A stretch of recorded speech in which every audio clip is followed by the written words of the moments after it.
अनंतकोटी ब्रह्मांड नायक राजाधिराज योगीराज महाराज श्री समर्थ सद्गुरु अक्कलकोट श्री स्वामी समर्थ महाराज की जय।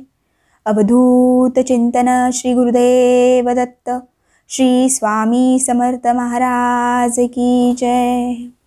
तर मंडळी, आजपासून आपण ऐकणार आहोत श्री स्वामी चरित्र सारामृत कथासार, म्हणजेच कथेच्या रूपात आपण श्री स्वामी चरित्र सारामृत ऐकणार आहोत। पण सारामृत सुरू करण्याआधी आपण या ग्रंथाचे रचयिते श्री विष्णू बळवंत थोरात यांचा संक्षिप्त परिचय जाणून घेऊयात आणि त्याचबरोबर या ग्रंथाचे महत्त्व देखील जाणून घेऊयात।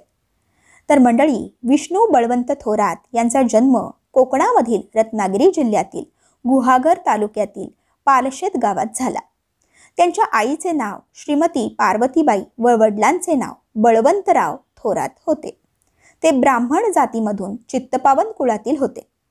ते व्यवसायाने शिक्षक होते। त्यांची पदस्थापना कोपर्ली या गावात सहशिक्षक म्हणून झाली होती। त्याच गावात शंकरशेठ नावाचा एक मारवाडी वाणी राहत होता। ते श्री विष्णू बुवांवर खूप प्रेम करीत असत। ते कोपर्ली येथे असताना त्यांनीच श्री विष्णू बुवा थोरात यांना आपल्या मदतीचा हात दिला। एकदा त्यांना श्री स्वामी समर्थ महाराजांची अनुभूती झाली, त्यामुळे ते श्री अक्कलकोट महाराजांची नित्यपूजा करू लागले। त्यांना एकदा असे वाटले की आपण श्री स्वामी समर्थ महाराजांबद्दल खूप काही ऐकलं आहे, पण त्यांचं चरित्र मात्र पूर्णपणे ऐकलेलं नाही। तेव्हा त्यांना श्री स्वामी समर्थ महाराजांचे चरित्र श्रवण करण्याची इच्छा झाली। त्यामुळे त्यांनी श्री विष्णू बुवा थोरात यांना श्री स्वामी महाराजांचे चरित्र लिहिण्याची विनंती केली व पुढे बुवांना असेही म्हटले की या पवित्र कार्यासाठी जी काही आर्थिक मदत लागेल ती मी देईन। त्यांनी बुवांना दिलेल्या वचनानुसार त्यांना महाराजांची पोथी लिहिण्यासाठी यथोचित सहायता केली। अशा प्रकारे शके 1819ला वसंत ऋतूमध्ये चैत्र वद्य त्रयोदशीला गुरुवार दिनांक 15/4/1897 या दिवशी श्री स्वामी चरित्र सारामृत हा ग्रंथ तयार झाला। श्री स्वामी समर्थ महाराजांची नित्यसेवा व उपासनेसाठी अत्यंत महत्त्वाचा हा एक छोटासा ग्रंथ आहे। या ग्रंथातील दररोज 3 अध्याय याप्रमाणे 7 दिवस जर वाचन केले तर 21 अध्यायाचे पारायण केवळ 7 दिवसात होऊ शकते। जे स्वामी महाराजांचे भक्त व उपासक आहेत त्यांनी जर ठरविले की दररोज 21 अध्यायाचे पारायण करावे तरी ते शक्य होऊ शकते, कारण हा छोटेखानी असा पवित्र ग्रंथ आहे। आपल्या अनन्य श्रद्धेने व मनाने या प्रासादिक ग्रंथाचे वाचन किंवा पारायण केल्याने तसेच संकल्पित 108 पाठ केल्याने सर्व प्रकारच्या समस्यांचे निरसन होते, असा भक्तांचा अनुभव आहे। तर मंडळी, हा होता श्री विष्णू बळवंत थोरात यांचा संक्षिप्त परिचय। तर आता पुढे आपण श्री स्वामी चरित्र सारामृत कथासाराचा अध्याय पहिला जाणून घेणार आहोत। तर श्री विष्णू बळवंत थोरात विरचित श्री स्वामी चरित्र सारामृत ग्रंथाचा पहिला अध्याय मराठी गद्य अनुवाद प्रस्तुत करताना मी सर्वप्रथम या ग्रंथाचे लेखक श्री विष्णू बळवंत थोरात यांना वंदन करते। या ग्रंथाचे लेखक श्री विष्णू बळवंत थोरात हे सर्वप्रथम श्री गणेश, श्री सरस्वती, श्री गुरु, श्री कुलदैवत, अक्कलकोट निवासी पूर्ण दत्तावतार यतिवर्य श्री स्वामी समर्थ महाराज यांना वंदन करतात व पुढे ग्रंथ लिहिण्यास प्रारंभ करतात। ते सर्वप्रथम आपल्या सद्गुरूंना वंदन करतात। त्यानंतर ते जगतचालक भगवान श्री विष्णू देवतेला नमस्कार करतात व त्यांची स्तुती करतात व म्हणतात की त्यांनी धारण केलेली शस्त्र, आयुधे व वाहन यांचे गुणवर्णन करण्यास वेद सुद्धा असमर्थ आहेत। त्यांना विनंती करतात की श्री स्वामी चरित्र सारामृत या ग्रंथाचे लेखन निर्विघ्नपणे पार पडू दे। त्यानंतर ते विद्येची देवता ब्रह्मकुमारी शारदा, आपले गुरुवर्य, माता व पिता यांना वंदन करून हा ग्रंथ पूर्ण हो अशी याचना करतात। त्याचबरोबर विष्णुबुवा त्रिगुणात्मक त्रैमूर्ती असलेले भगवान श्री दत्तात्रेय यांचे वंदन करून व त्यांना स्मरून विनंती करतात की या कलियुगात धर्मवासना ही विकोपास गेलेली आहे, तिला आपल्या मूळ तत्वावर येऊ दे। ते पुन्हा पुढे भगवान श्री दत्तात्रेयांची महती गुणगान करतात व कवी व्यास, वाल्मिकी ऋषी, संत तुकाराम महाराज इत्यादी संत महामुनी ऋषी यांचेही वंदन व गुणगान करून हा ग्रंथ तडीस जाऊ ही प्रार्थना करतात. ते पुढे म्हणतात की माझ्याजवळ ग्रंथ निर्मितीचे सामर्थ्य नाही. ते समस्त देवी देवता, साधू सज्जन, सत्पुरुष व अनेक संत यांचीही करुणा भागतात व त्यांना आशीर्वाद मागून माझ्या हातून हा ग्रंथ निर्मितीचे कार्य निर्विघ्नपणे पार पडू दे अशी विनवणी करतात. आता येथे श्री स्वामी चरित्र सारामृत ग्रंथातील पहिला अध्याय सुफल संपूर्ण होत आहे. श्री स्वामी समर्थ चरित्र सारामृत कथासार अध्याय दुसरा. भगवान श्री दत्तात्रेय प्रभूंचा दुसरा अवतार श्री नृसिंह सरस्वती यांची कथा श्री गुरुचरित्र ग्रंथात वर्णित केलेली आहे. श्री नृसिंह सरस्वती महाराज हे आपल्या अंतिम वेळी कर्दळी वनात गुप्त झालेत व नंतर बराच काळ लोटल्यानंतर ते पुन्हा अक्कलकोट येथे प्रकट होऊन कायमचेच तेथेच स्थिर राहिलेत असे म्हणतात. श्री स्वामी महाराजांच्या प्रकट कथा त्यांच्या अनेक भक्तांनी त्यांच्या आपल्या विविध धारणेनुसार, आपापल्या मतानुसार व आपल्या विचारांनी उद्धृत केल्या आहेत. श्री स्वामी समर्थ महाराजांच्या एका भक्ताने तर स्वतः त्यांची जन्मकुंडली तयार करून त्यांच्या प्रकट होण्याबद्दल आपले वेगळेच मत व्यक्त केले आहे. याबाबत कोणाचे काहीही मत असो किंवा भाष्य असो, त्यातील एक महत्त्वाची गोष्ट म्हणजे श्री स्वामी समर्थ महाराज फक्त सर्वसामान्य जनतेच्या कल्याणासाठीच आपला मनुष्य देह धारण करून अक्कलकोट येथे प्रकट झालेत. यात कोणालाच काही शंका नसावी. या बाबतीत एक प्रसंग असा आहे की श्री स्वामी महाराज राजप्पा मोदी यांच्याकडे बसलेले होते. त्यावेळी कोणीतरी कलकत्ता येथून एक मोठा अधिकारी श्री स्वामी समर्थांच्या दर्शनासाठी आले. तेव्हा ते स्वामी महाराजांना विचारू लागले की महाराज, आपण कोठून आलात? त्यावर महाराजांनी स्मित हास्य करीत उत्तर दिले की आम्ही सर्वप्रथम कर्दळी वनातून बाहेर पडलो. त्यानंतर मी कलकत्ता, हरिद्वार, केदारेश्वर व गोदावरी नदीच्या तीरावरील अनेक तीर्थांचे दर्शन करत करत हैदराबाद, मंगळवेढा, पंढरपूर, बेगमपूर, मोहोळ व सोलापूर येथे येऊन राहिलो. त्यानंतर आम्ही सरळ मंगळवेढा येथे तब्बल 12 वर्षे निवास केला. मंगळवेढा येथे जेव्हा स्वामी 12 वर्ष राहिले त्यावेळी ते तेथील आजूबाजूच्या घोर जंगलात राहिले. स्वामी इतके वर्ष तेथे राहून सुद्धा तेथील लोकांनी स्वामी महाराजांचे दिव्य रूप ओळखले नाही. पण जेव्हा तेथील लोकांना स्वामी महाराजांच्या दिव्य रूपाची ओळख झाली होती त्यावेळेस महाराजांनी मंगळवेढा हे गाव सोडून ते पंढरपूरच्या दिशेने निघून गेले. श्री स्वामी चरित्र सारामृत ग्रंथाचा दुसरा अध्याय हा आता येथेच सुफळ संपूर्ण होत आहे. श्री स्वामी चरित्र सारामृत कथासार अध्याय तिसरा. श्री स्वामी समर्थ महाराजांच्या थोर अनुग्रहामुळे आता तिसरा अध्याय सुरू होत आहे. या अध्यायात श्री स्वामी महाराजांचे अक्कलकोट येथे कसे आगमन झाले याबाबत वृत्तांत दिला आहे. मंगळवेढा येथे श्री स्वामी समर्थ महाराज घोर घनदाट अरण्यात राहिले. पण तेथील लोक एक प्रकारे अभागीच म्हणावे लागेल, कारण त्यांच्या गावी एवढा मोठा साक्षात परब्रह्म अवतार प्रकट होऊन सुद्धा त्यांना त्यांचा साक्षात्कार झाला नाही व त्यांचा आशीर्वादही त्यांच्या नशिबात नव्हता. जेव्हा श्री स्वामी महाराज मंगळवेढा येथून निघाले तेव्हा ते पंढरपूर, बेगमपूर, मोहोळ या मार्गातून सरळ सोलापूर येथे येऊन पोहोचले व तेथून जेव्हा सरळ अक्कलकोट येथे जाण्यास निघाले त्यावेळी त्यांच्याबरोबर त्यांनी स्वामींचे परमभक्त श्री अप्पा टोळ यांना आपल्यासोबत घेतले. परंतु रस्त्याने चालता चालता श्री अप्पा टोळ यांना त्यांच्या घरचे काही महत्त्वाचे काम आठवले व त्यामुळे त्यांना श्री स्वामी महाराजांना अर्ध्या वाटेतच सोडून आपल्या गावी परतावे लागले. त्यामुळे स्वामी समर्थ महाराज आता एकटेच अक्कलकोटच्या दिशेने पुढे चालू लागले. ते काही वेळात जेव्हा अक्कलकोट येथे पोहोचले तेव्हा ते सरळ चोळप्पा यांच्या घरी पोहोचले. घर गृहस्थीत अत्यंत व्यस्त व त्रस्त झालेल्या चोळप्पा यांच्या घरी साक्षात परब्रह्म अवतार पोहोचला त्यावेळी त्यांनी स्वामी महाराजांना निरखून बघितले. साक्षात कोणीतरी थोर व अद्वितीय व्यक्तीला पाहून क्षणिक चोळप्पा स्वतःशी ओशाळले.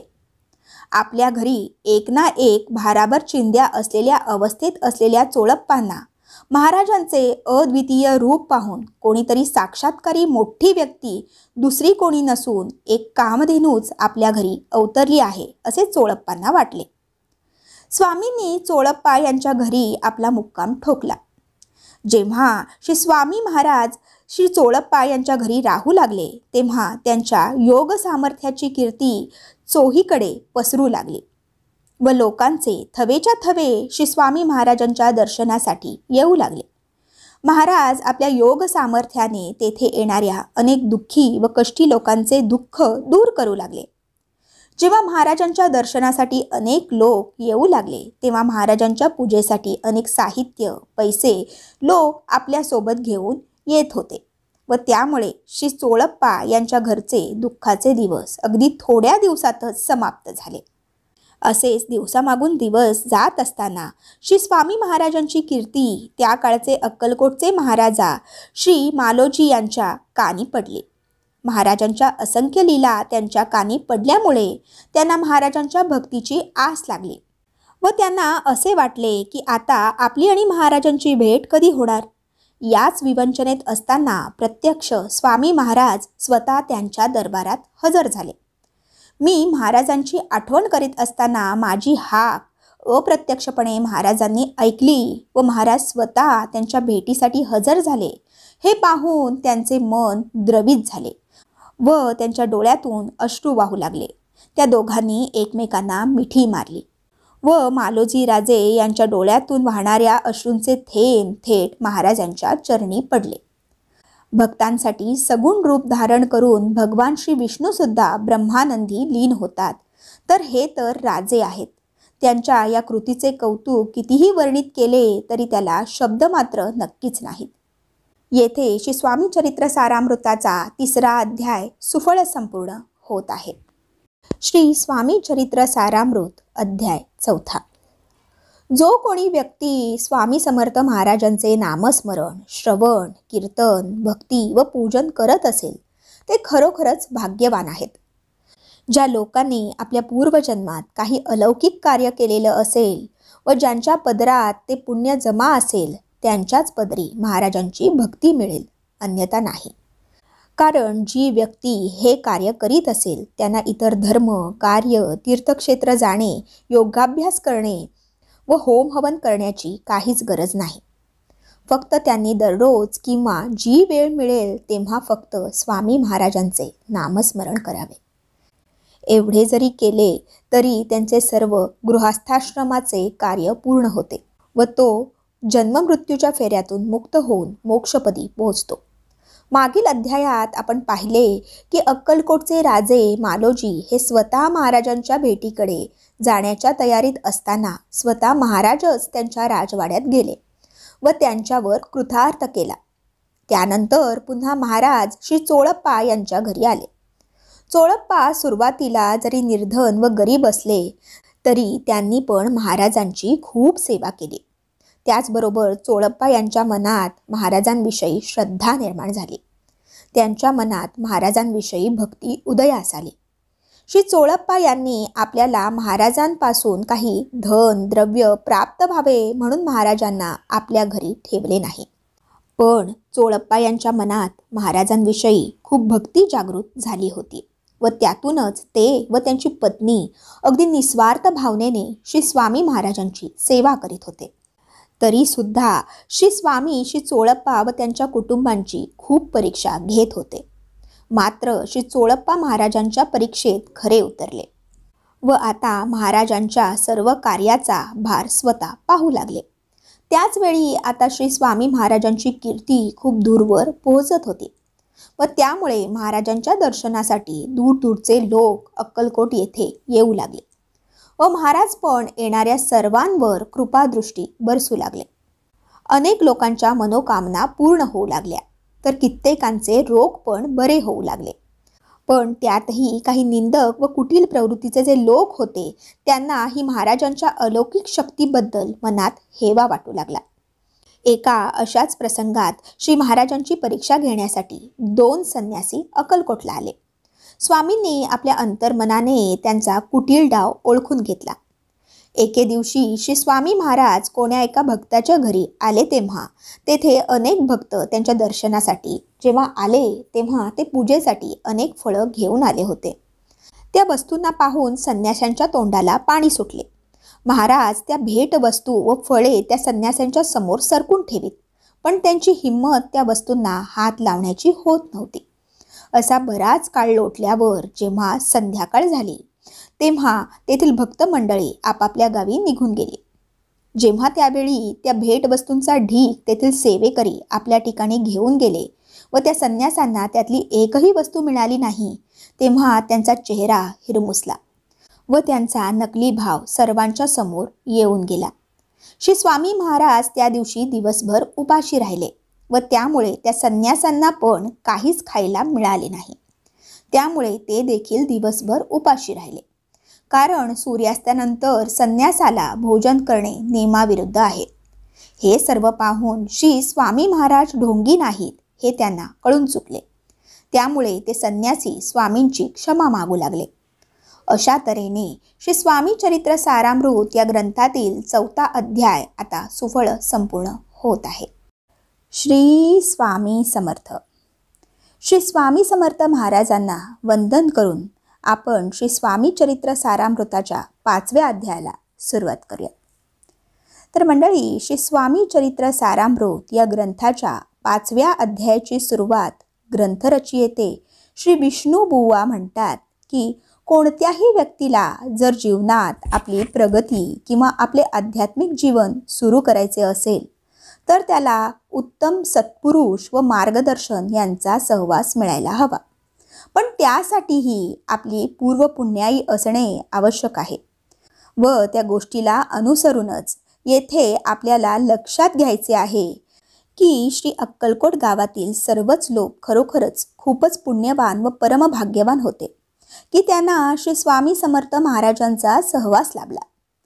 त्यातच तेथील राजे श्री मालोजीराव यांचीही खूप पुण्याई होती. त्यामुळे त्या मालोजी राजांना श्री स्वामी समर्थ महाराजांसारखा दिव्य परब्रह्म व्यक्तीचा सहवास लाभला. दिवसेंदिवस जात होते व त्यात श्री स्वामी महाराजांची कीर्ती पण पूर्ण भारत देशात पसरत होती. त्यावेळी बडोदा संस्थानातील मुख्य राजाधिकारी श्री मल्हारराव गायकवाड हे तेथील राज्यकारभार पाहत होते. त्यांच्या कानावर सुद्धा श्री स्वामी समर्थ महाराजांची ख्याती पोहोचली.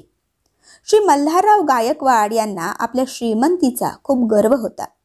त्यांना असे वाटायचे की आपल्या धनाच्या जोरावर श्री स्वामी समर्थ महाराजांना अक्कलकोट येथून सरळ बडोद्याला घेऊन यावे. या कार्यासाठी त्यांनी आपल्या दरबारात एका सभेचे आयोजन केले होते.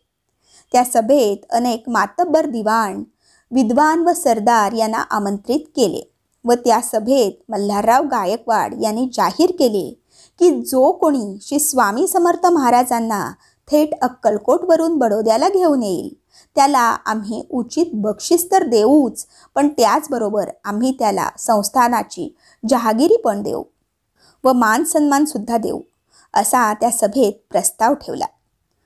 स्वामी समर्थांची आध्यात्मिक दिव्य शक्ती त्या सभेतील अनेक मातब्बर लोकांना होती, म्हणून ते सभेतून काही न बोलता उठून गेले. पण त्यातील एक सरदार तात्यासाहेब यांनी मात्र श्री स्वामी समर्थ महाराजांना बडोद्याला आणण्याचा बिडा उचलला. ते खूप सारी धनसंपत्ती व सेवक सोबत घेऊन अक्कलकोट येथे पोहोचले.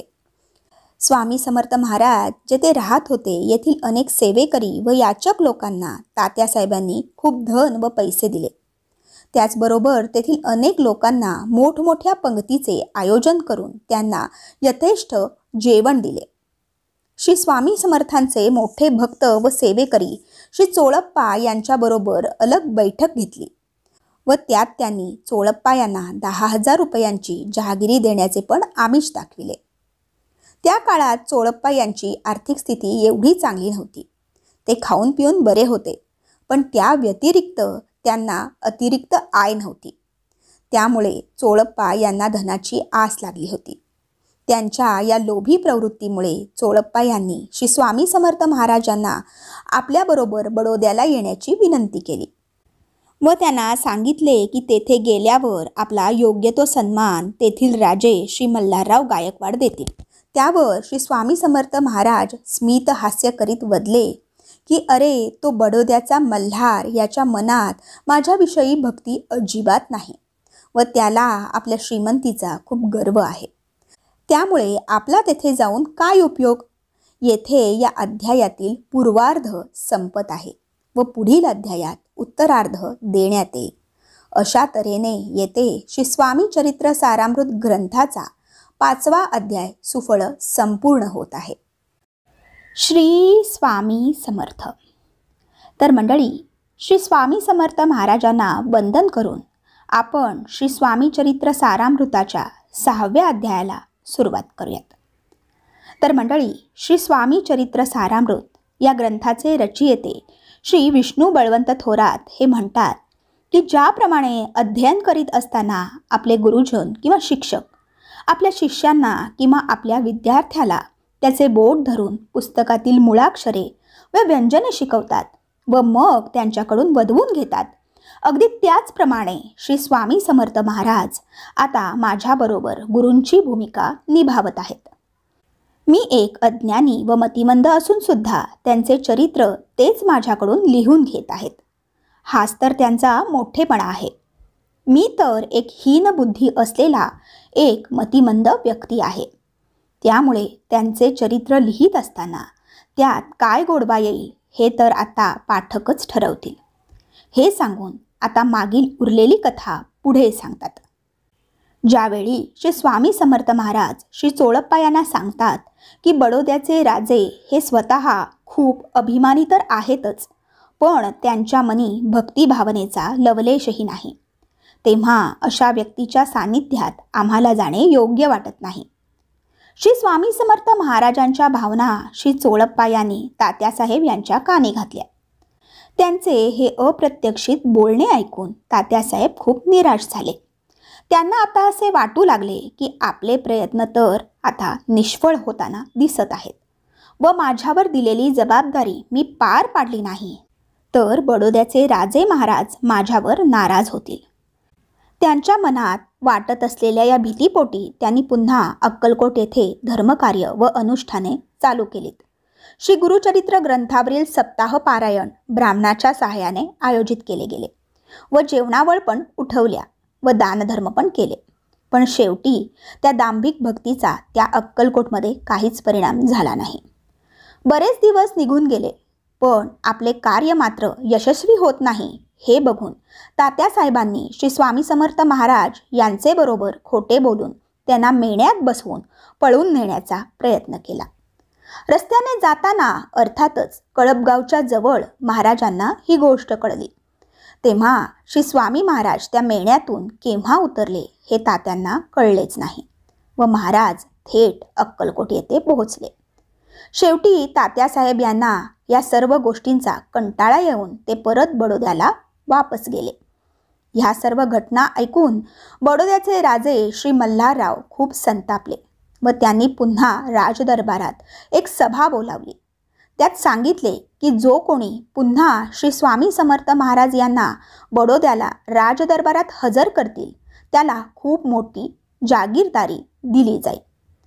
श्री राजे मल्हारराव यांनी घोषित केलेल्या बक्षिसाचा प्रभाव त्यांच्या दरबारातील यशवंतराव या मराठा उमरावास पडला व त्यांनी हे आवाहन स्वीकार केले.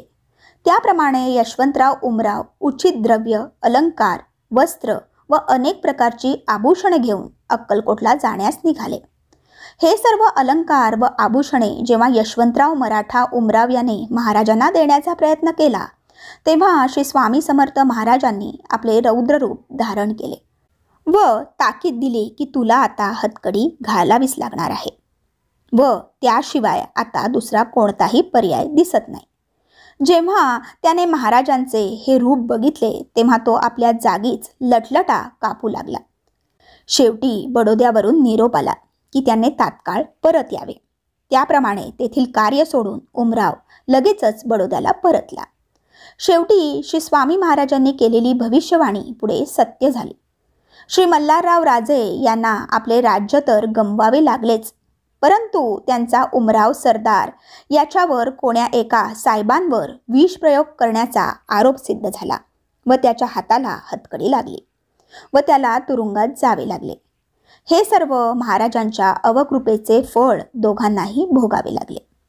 येथे श्री स्वामी चरित्र सारामृत या ग्रंथाचा 6वा अध्याय संपूर्ण होत आहे. श्री स्वामी समर्थ.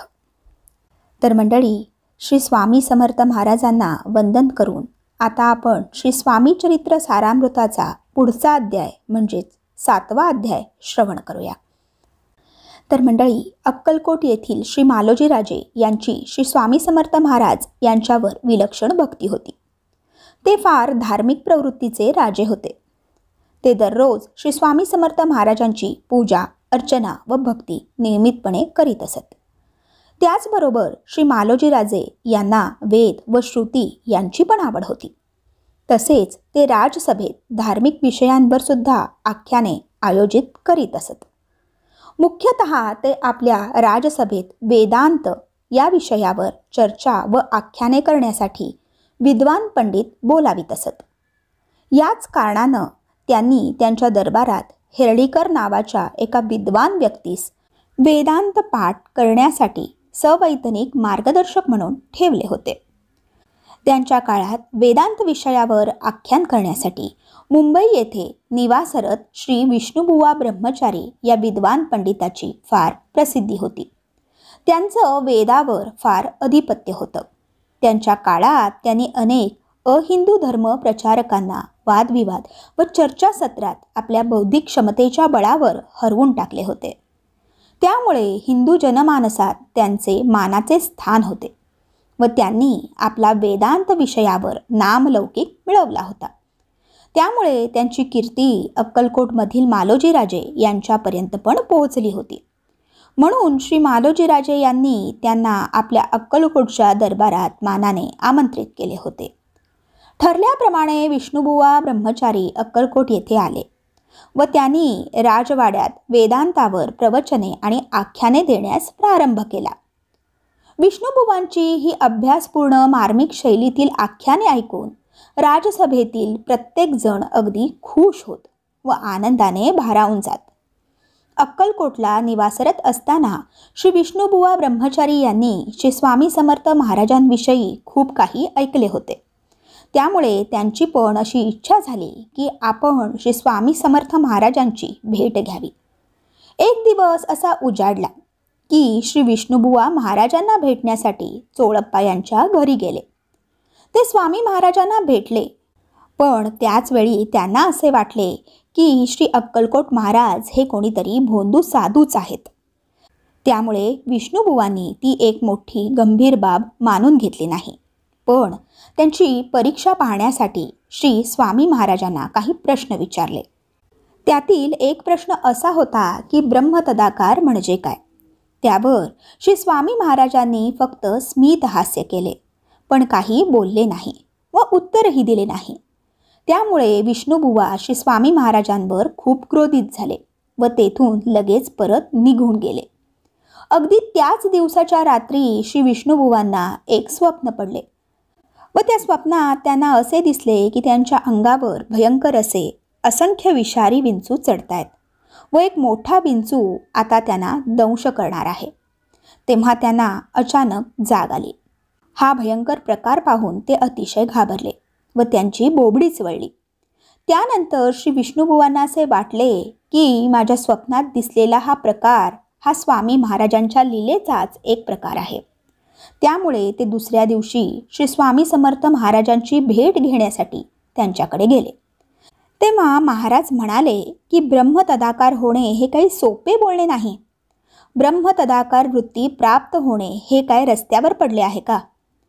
ब्रह्मपद प्राप्त होण्यासाठी जीवाची मोठी कसोटी लागते.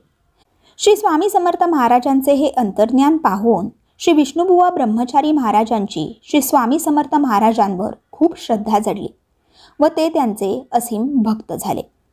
तर मंडळी, इथे आपला श्री स्वामी चरित्र सारामृत ग्रंथाचा 7वा अध्याय समाप्त होतो. श्री स्वामी समर्थ. तर मंडळी, श्री स्वामी समर्थ महाराजांना वंदन करून आता आपण श्री स्वामी चरित्र सारामृतातील 8वा अध्याय श्रवण करूया. तर 7व्या अध्यायात आपण श्रवण केले की श्री विष्णुबुवा ब्रह्मचारी यांच्या अंगी असलेला कोरडा अभिमान कसा स्वामी महाराजांनी समाप्त केला. तर मंडळी, आता 8व्या अध्यायात राय बहादूर शंकरराव यांच्यावर आलेल्या कठीण प्रसंगाचं विवेचन केलेलं आहे. राय बहादूर शंकरराव हे श्रीमंत व धनधान्याने संपन्न असे व्यक्ती होते. पण पूर्वकर्म त्यांच्या प्रगतीच्या आड येत असल्याने ते ब्रह्मसंबंधाच्या व्याधीने खूप त्रस्त होते. त्यामुळे त्यांना जगणे अत्यंत कठीण होऊन गेले होते. श्री शंकरराव यांच्याकडे अतोनात धनसंपत्ती होती. तसेच अंदाजे त्या काळात त्यांच्याकडे 6 लाखांची जहागिरी होती. या ब्रह्मसंबंधाच्या व्याधीतून मुक्त होण्यासाठी त्यांनी खूप धनदौलत खर्च केली. अनेक अनुष्ठाने, अन्नदान व ब्राह्मण सतर्पणे पण केली. पण त्यांना कवडीचाही आराम मिळाला नाही. ब्रह्मसंबंधाच्या बाधेमुळे त्यांच्या शरीरात अनेक व्याधी उत्पन्न झाल्या व त्यामुळे त्यांच्या शरीराला पण खूप जकडण झाली. आता त्यांचा स्वतःवर सुद्धा काहीच विश्वास राहिला नव्हता. कधी कधी त्यांना असे वाटायचे की आज माझ्यावर जी काही परिस्थिती निर्माण झाली ती दूर होण्यासाठी कोणी संत महात्मा भेटेल का? आपली या व्याधीतून मुक्तता होईल का? असे अनेक विचार त्यांच्या मनात येत असताना त्यांना गाणगापूर येथे स्थिर झालेल्या दत्तगुरूंची आठवण झाली व त्यामुळे ते त्या व्याधीतून मुक्त होण्यासाठी आपल्या प्रिय पत्नीला सोबत घेऊन गाणगापूर येथे आले व तेथे रात्रंदिवस दत्तगुरूंची सेवा केली. श्री दत्तगुरूंची अहोरात्र सेवा केल्यामुळे एक दिवस श्री शंकररावांच्या स्वप्नात एक ब्राह्मण आला व त्याने स्वप्नातच त्यांना अक्कलकोट येथील श्री स्वामी समर्थांच्या चरणी लीन होऊन त्यांची सेवा करण्याचा दृष्टांत दिला. श्री शंकररावांना श्री स्वामी समर्थ महाराजांविषयी कोणतीच माहिती नव्हती. म्हणून ते पुन्हा काही दिवस गाणगापूर येथेच राहिले. पुन्हा बऱ्याच दिवसानंतर त्या शंकररावांना स्वप्नात दृष्टांत झाला की त्यांनी एकदा तरी अक्कलकोटला जावे. त्यामुळे त्यांची पत्नी व ते अक्कलकोट येथे रवाना झाले. अशा तऱ्हेने श्री स्वामी चरित्र सारामृताचा 8वा अध्याय येथेच समाप्त होतो. श्री स्वामी समर्थ. तर मंडळी, श्री स्वामी समर्थ महाराजांना वंदन करून आपण आता श्री स्वामी चरित्र सारामृताच्या 9व्या अध्यायाला सुरुवात करूयात. तर मंडळी, राय बहादूर शंकरराव आपल्या पत्नीसोबत श्री स्वामी समर्थ महाराजांच्या भेटीसाठी अक्कलकोटला जाण्याचा निश्चय करतात. हे आपण 8व्या अध्यायात पाहिले. त्यानुसार ते अक्कलकोटला येतात. आपल्या मनातील शंका, कुशंका याचे समाधान तसेच आपले मनोरथ पूर्ण व्हावे यासाठी आता अनेक भक्त अक्कलकोटला येत असतानाच त्यात ब्राह्मण, 4ही वर्णाचे लोक, पारशी, मुसलमान इत्यादी सर्वच धर्माचे लोक आता अक्कलकोटला येत असल्यामुळे तेथे यात्रेचे स्वरूप निर्माण झाले होते. तेथे लोकांची गर्दी बघून राय बहादूर शंकरराव यांना असे वाटले की एवढ्या मोठ्या गर्दीत महाराजांची भेट कशी होईल.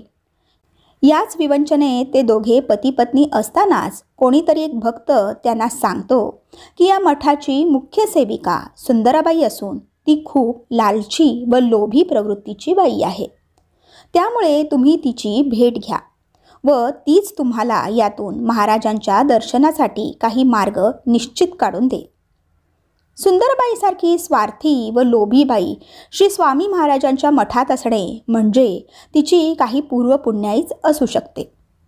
काहीही असो, श्री स्वामी समर्थांच्या मठाची मुख्य सेविका सुंदराबाई हिची भेट राय बहादूर शंकरराव यांच्याबरोबर त्याचवेळी अनपेक्षितरित्या घडते.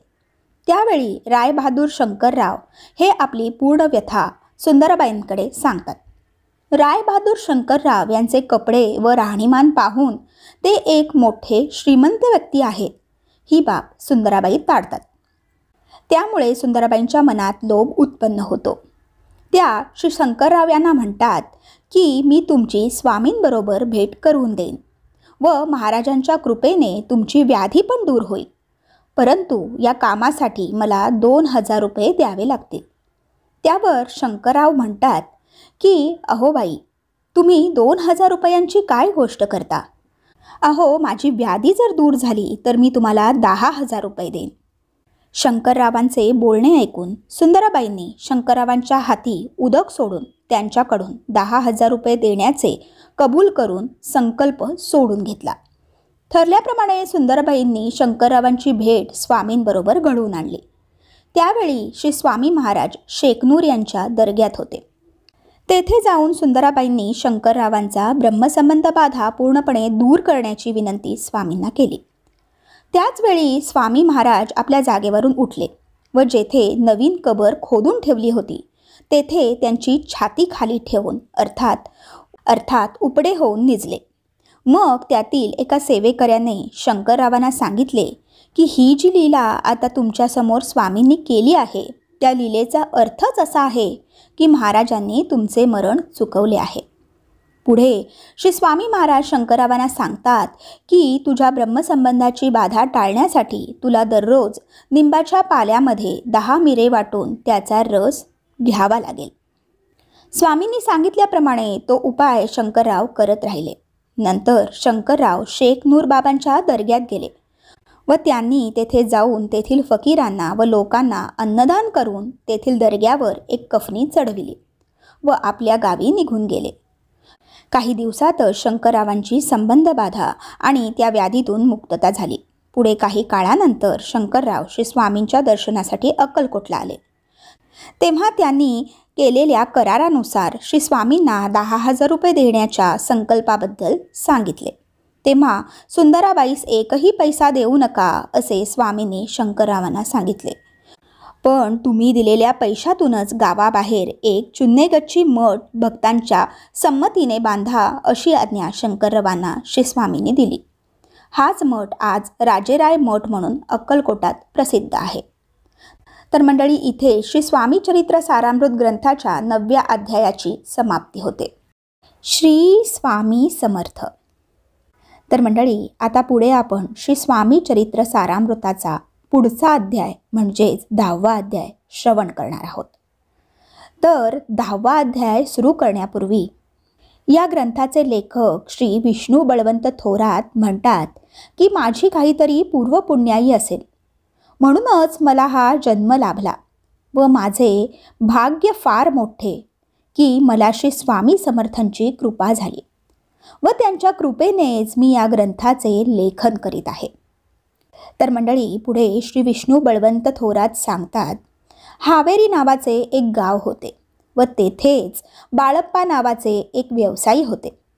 ते यजुर्वेदी ब्राह्मण होते.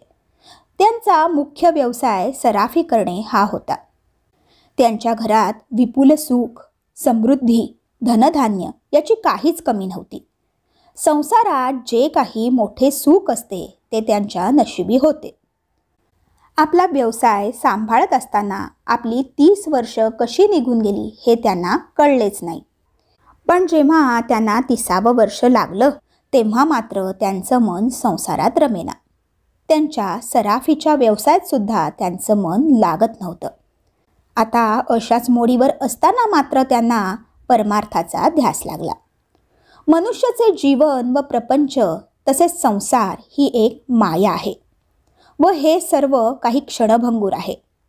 आज आपण आहे पण उद्याचे कोण सांगेल. तेव्हा आपल्या या मानवदेही जीवनात काहीतरी करावं व आपलं मन परमार्थात घालावं असं त्यांना वाटू लागलं.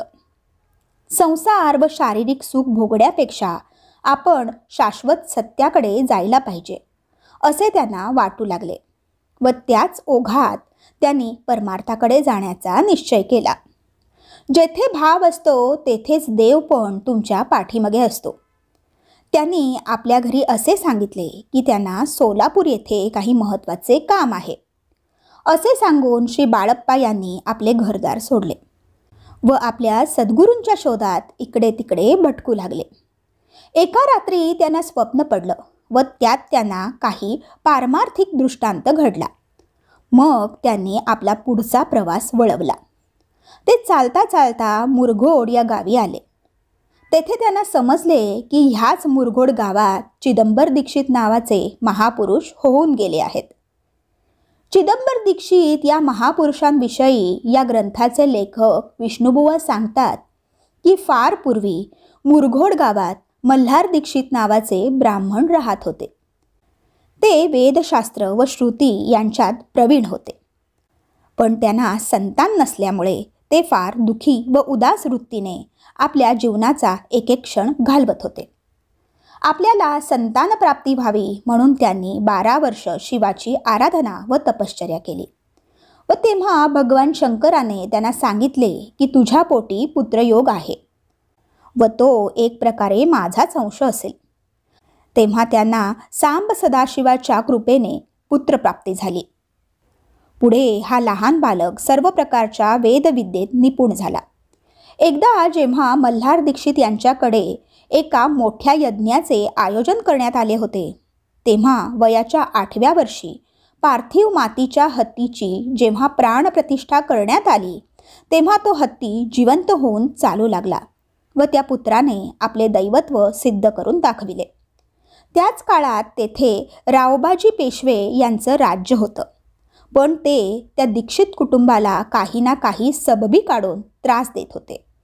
पण पेशव्यांचा अत्याचार जास्त दिवस चालला नाही व मल्हारराव दीक्षितांच्या शापाने पुढे त्यांचं राज्य लयास गेलं. यात चिदंबर दीक्षितांच्या यज्ञ समारंभात स्वतः श्री स्वामी समर्थ महाराज उपस्थित होते. यज्ञ समारंभ आटोपल्यावर प्रसाद म्हणून जेवणावळ आयोजित केली होती व त्यात तूप वाढण्याचे कार्य स्वामींनी स्वतः आपल्याकडे घेतले होते.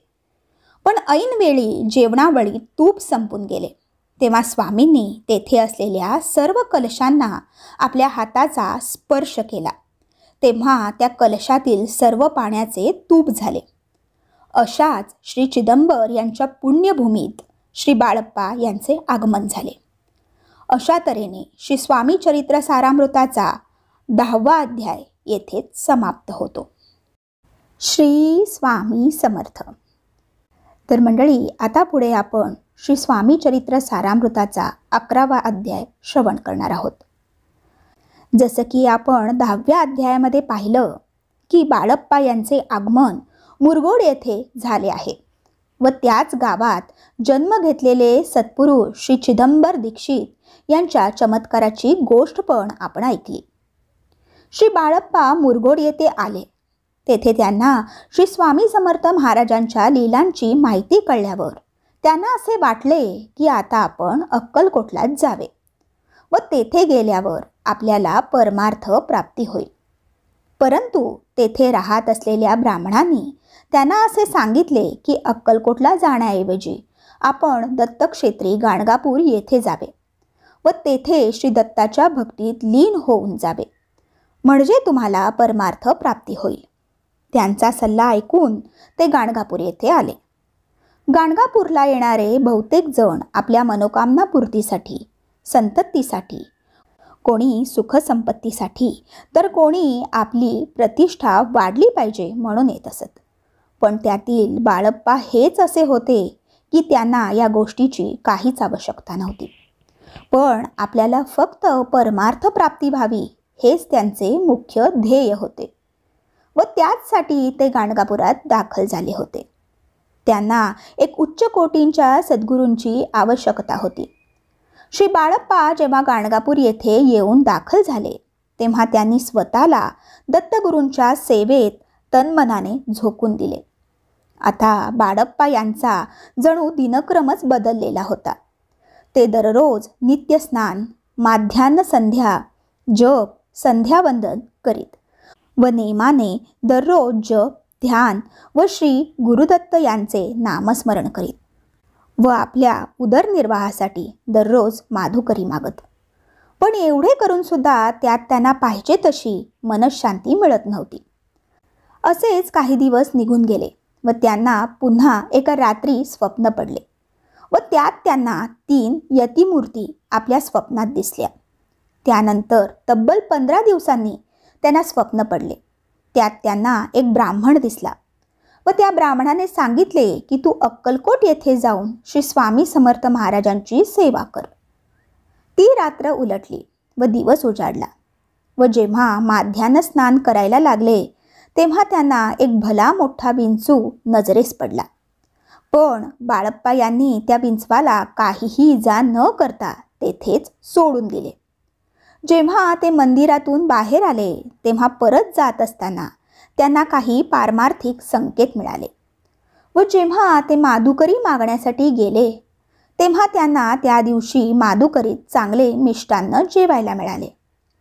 हे सर्व पाहता त्यांना स्वतःलाच असे वाटू लागले की त्या दिवशीच आपण अक्कलकोटला जायला हवं आणि ते अक्कलकोट येथे आले. पण त्यावेळेस त्यांना तेथे श्री स्वामींच्या आजूबाजूला भक्तांची खूप मोठी गर्दी जमलेली दिसली.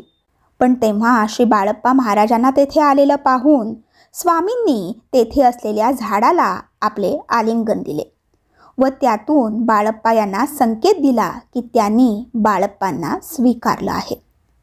बाळप्पांनी तिथे गेल्यावर स्वतःला श्री स्वामी सेवेत अर्पण केलं. श्री बाळप्पा यांच्या पूर्व पुण्याईचा खूप मोठा ठेवा होता. त्यामुळेच श्री बाळप्पांना स्वामी समर्थ महाराजांचा पुढे अनेक वर्ष सहवास प्राप्त झाला. येथेच श्री स्वामी चरित्र सारामृत ग्रंथाचा 11वा अध्याय समाप्त होतो. श्री स्वामी समर्थ. तर मंडळी, पुढे आता आपण श्री स्वामी चरित्र सारामृताचा 12वा अध्याय श्रवण करणार आहोत. तर मंडळी, श्री बाळप्पा गाणगापूर येथून अक्कलकोट येथे आलेत हे आपण मागील अध्यायात पाहिले. ते गाणगापूरवरून अक्कलकोटला येत असताना पायी आले. येता येता त्यांना 2 दिवस लागले. त्यावेळी वाटेत ते आपल्या गुरूंचे चिंतन करत होते आणि म्हणूनच एवढे अंतर चालून सुद्धा त्यांना थकवा म्हणून काहीच जाणवत नव्हतं. अक्कलकोटमध्ये आल्यावर त्यांनी स्वामी महाराजांना खडीसाखरेचा नैवेद्य अर्पण केला. खडीसाखर महाराजांना खूप आवडत होती. ज्यावेळी श्री बाळप्पा अक्कलकोटला आले तेव्हा श्री स्वामी समर्थ महाराज खासबागेत जमिनीवर निजलेले होते. त्यावेळी खासबागेत श्री स्वामी महाराजांच्या भक्तांची खूप मोठी रीघ लागलेली होती. एवढ्या मोठ्या गर्दीत श्री स्वामी समर्थ महाराजांचे आपल्याला दर्शन होईल की नाही याबाबत श्री बाळप्पा साशंक होते. त्याचवेळी श्री स्वामी समर्थ महाराजांची बाळप्पा यांच्यावर नजर गेली आणि त्यांनी तेथील एका सेवेकऱ्याला बाळप्पा यांना आपल्याजवळ आणण्यास सांगितले. श्री स्वामी महाराजांचे अजानुबाहू शरीर, दैवीय व तेजपुंज रूप पाहून क्षणभर त्यांचे डोळे दिपून गेले व ते समाधी अवस्थेत गेले. त्यानंतर महाराजांनी खासबागेतील प्रत्येक वृक्षाला आलिंगन दिले. प्रत्येक वृक्षाला स्वामी महाराजांचे आलिंगन म्हणजे त्यांचे श्री बाळप्पा यांचे प्रति प्रेम होते. थोड्याच वेळात बाळप्पा शुद्धीवर आले व लगेच त्यांनी स्वामी महाराजांना मिठी मारली. तेव्हा त्यांच्या डोळ्यातून आनंदाश्रू वाहत होते. ते त्यांचे अश्रू महाराजांच्या चरणांवर पडत होते. तेव्हा असे वाटत होते की त्यांनी स्वामी महाराजांच्या चरणास अभिषेकच केला की काय. श्री स्वामी समर्थ महाराजांचे दर्शन घेऊन बाळप्पा धन्य झाले. श्री बाळप्पा अक्कलकोटमध्ये पोहोचले खरे, पण तेथे त्यांच्या निदर्शनास असे आले की तेथे स्वामी महाराजांच्या सेवेची उपेक्षा होत आहे. तेथे सेवेकऱ्यात खूप भांडणे होत आहेत व ते सर्व काही आपापल्या स्वार्थात मस्त आहेत. पण बाळप्पांनी तेथे गेल्यावर सामंजस्याने सर्वांचे आपापसातील मतभेद दूर करण्याचा प्रयत्न केला. मठामध्ये जेवढे काही सेवेकरी होते त्यांना आपापली कामे वाटून दिली व त्यामुळे थोड्याच दिवसात तेथे शांतता आली. त्यांच्या या सरळ स्वभावामुळे श्री बाळप्पा हे श्री स्वामी समर्थ महाराजांचे आवडते शिष्य झाले. पण त्यामुळे तेथील काही सेवेकरी व विशेष करून सुंदराबाई हिला ते पटलं नाही. त्यामुळे त्या बाळप्पांचा द्वेष करू लागल्या. तरी पण बाळप्पा यांनी आपले कार्य चालूच ठेवले व तेथील सेवेकऱ्यांसाठी एक विशेष पद्धत चालू केली.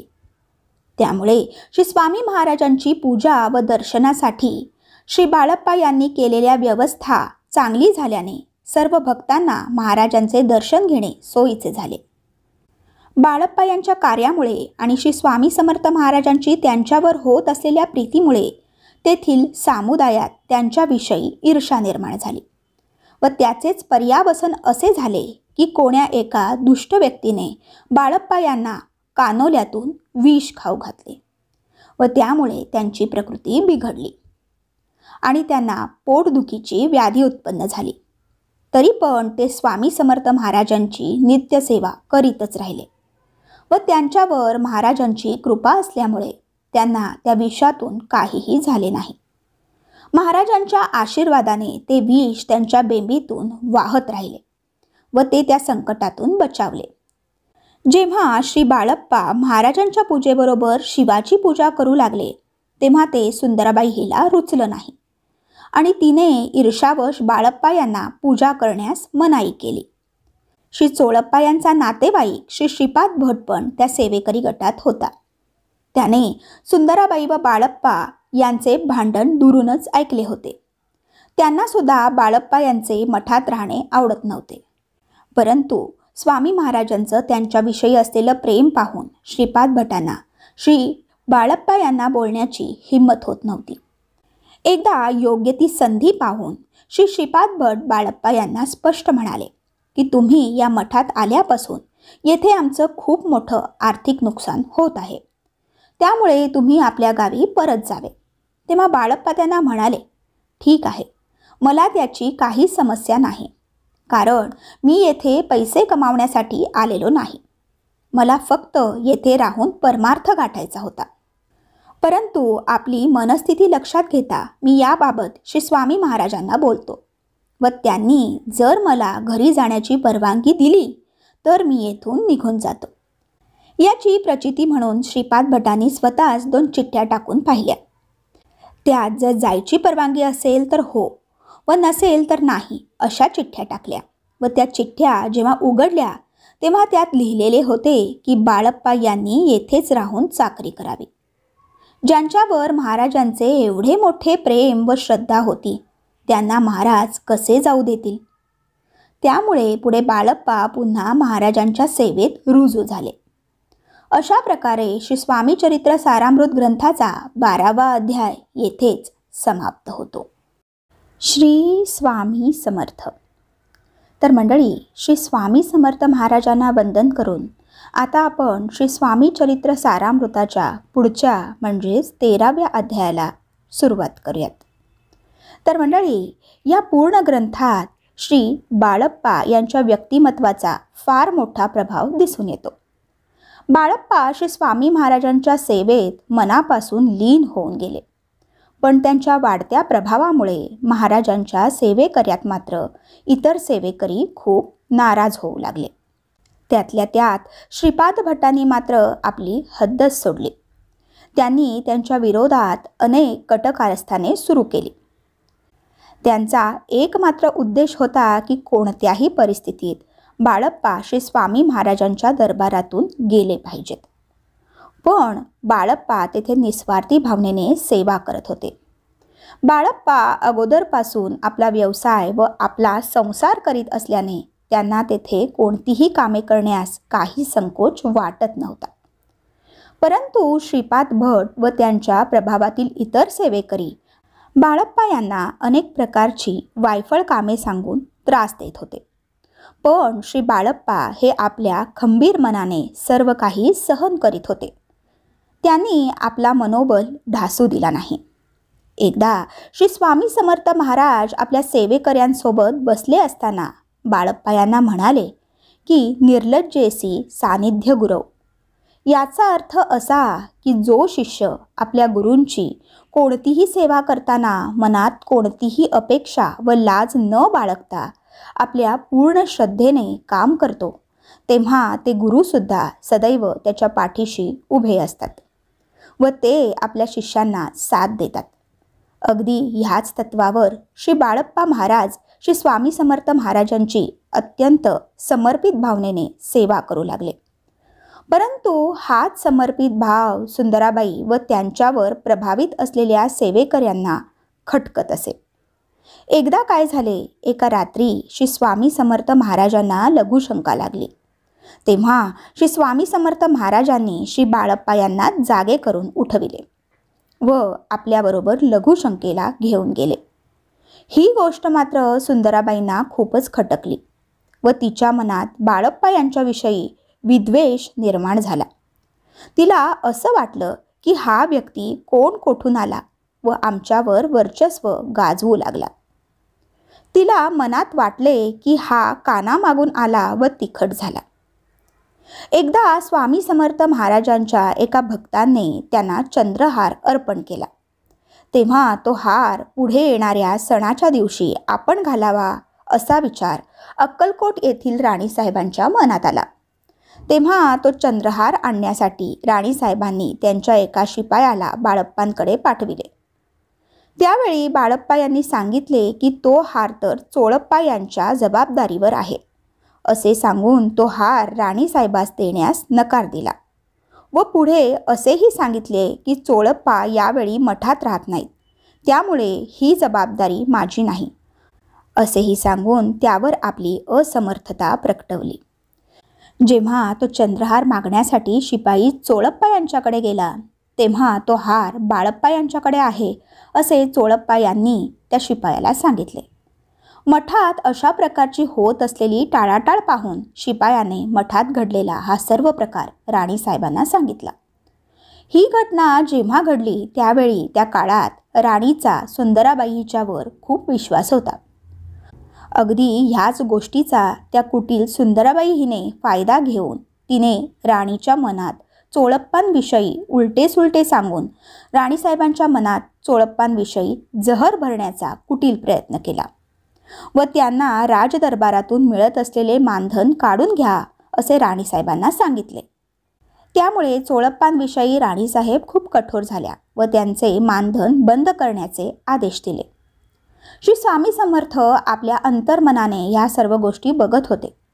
त्यामुळे श्री स्वामी महाराजांनी ह्या प्रकरणात राणीसाहेबांवर हस्तक्षेप करून सर्व सत्य घटना राणीसाहेबांना सांगितली. त्यामुळे सुंदराबाईंचा कुटील प्रयत्न फसला व श्री चोळप्पा यांचे मानधन पूर्ववत सुरू करण्यात आले. यानंतर सुद्धा सुंदराबाई व श्रीधर भट थांबले नाहीत. ते एकदम बाळप्पा यांच्या मागेच लागले व कसेही करून बाळप्पा यांना मठाच्या बाहेर काढण्यासाठी कोणतीही कसर बाकी ठेवली नाही. तेव्हा श्री बाळप्पा यांच्या मनात विचार आला की आपण हा मठ सोडून पुढल्या दिवशीच परत जावे. पण त्याच रात्री बाळप्पा यांच्या स्वप्नात श्री स्वामी समर्थ महाराज आले व त्यांनी बाळप्पा यांना आदेश दिला की मठाशेजारी जवळच असलेल्या मारुती मंदिरात जाऊन बाळप्पा यांनी नामस्मरण करावे. श्री स्वामी महाराजांची ही आज्ञा पाळून बाळप्पा महाराज मारुतीच्या मंदिरात जाऊन श्री स्वामी समर्थ जय जय स्वामी समर्थ या मंत्राचा जप करू लागले. पुढे सुंदराबाई हिचे कटकारस्थान श्री स्वामी समर्थ महाराज यांनी तेथील राजवाड्यातील कारभारी श्री माधवराव बर्वे यांच्या निदर्शनास आणून दिले. त्यामुळे या गोष्टीची दखल घेऊन सुंदराबाईविषयी अपराध नोंदविण्यात आला व त्यामुळे तिला अटक करण्यात आली. त्यामुळे सुंदराबाई हिची कारकीर्द मठातून संपुष्ट करण्यात आली. अशा तऱ्हेने श्री स्वामी चरित्र सारामृत ग्रंथाचा 13वा अध्याय येथेच समाप्त होतो.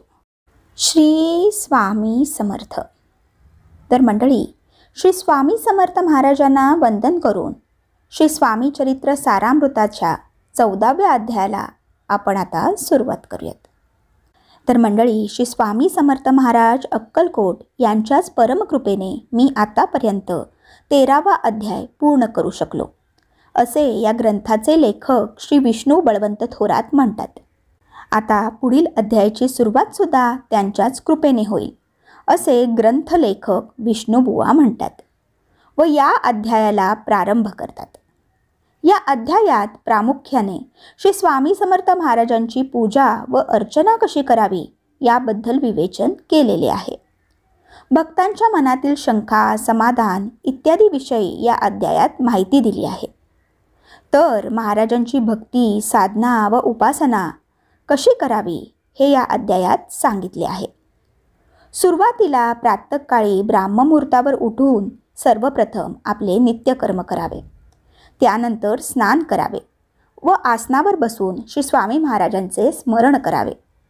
त्यानंतर स्वामींची मनोभावे पूजा करावी. चित्त एकाग्र करून श्री स्वामी महाराजांचे स्नान, अभिषेक, पूजा करावी. त्यांना हिना सुगंधित अत्तर लावावे व त्यांना चंदनाचा लेप लावावा. सुगंधित फुले अर्पण करावीत. विशेष करून चाफ्याची फुले मिळतील तर फारच सुंदर. चाफ्याची फुले मिळत नसतील तर इतर कोणतीही फुले चालतील. त्यानंतर धूप, दीप, नैवेद्य व तांबूल वाहून श्री स्वामी महाराजांच्या पुढे दक्षिणा अर्पण करावी. त्यानंतर स्वामी महाराजांना नमस्कार करावा व त्यांचे प्रार्थना स्तोत्राचे वाचन करावे. श्री स्वामी समर्थ महाराजांची सहस्त्र नामावलीचे स्तवन करावे व स्वामी महाराजांच्या अवतार कार्याची भजने गावीत व गाणी म्हणावीत. श्री स्वामींच्या चरणी नतमस्तक व्हावे.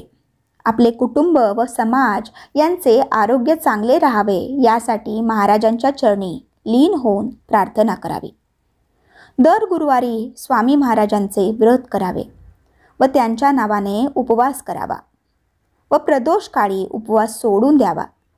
उपवास केल्यामुळे आपले चित्त व बुद्धी ही शांत राहते. दररोज जेव्हा वेळ मिळेल तेव्हा महाराजांचा जप करावा. आपल्याकडून वरीलप्रमाणे पूजा करणे शक्य होत नसेल तर श्री स्वामी समर्थ महाराजांची मानस पूजा करावी. मानस पूजा श्री स्वामी समर्थ महाराजांना खूप प्रिय आहे. आपल्या भक्तीचा स्वतः गाजावाजा करू नये व स्वामी भक्तीचा केव्हाही गर्व पण करू नये. दांभिक भक्ती व पूजा केव्हाही करू नये, कारण अशा भक्तीचा आपल्या मानसिकतेवर उलटा प्रभाव पडतो. अशा तऱ्हेने शुद्ध भक्ती व पूजा करावी. अशा प्रकारे स्वामी सेवा केली तर महाराज प्रसन्न होतात व आपल्या मनोकामनासुद्धा पूर्ण करतात. अशा तऱ्हेने श्री स्वामी चरित्र सारामृत या ग्रंथाचा 14वा अध्याय येथेच समाप्त होतो. श्री स्वामी समर्थ.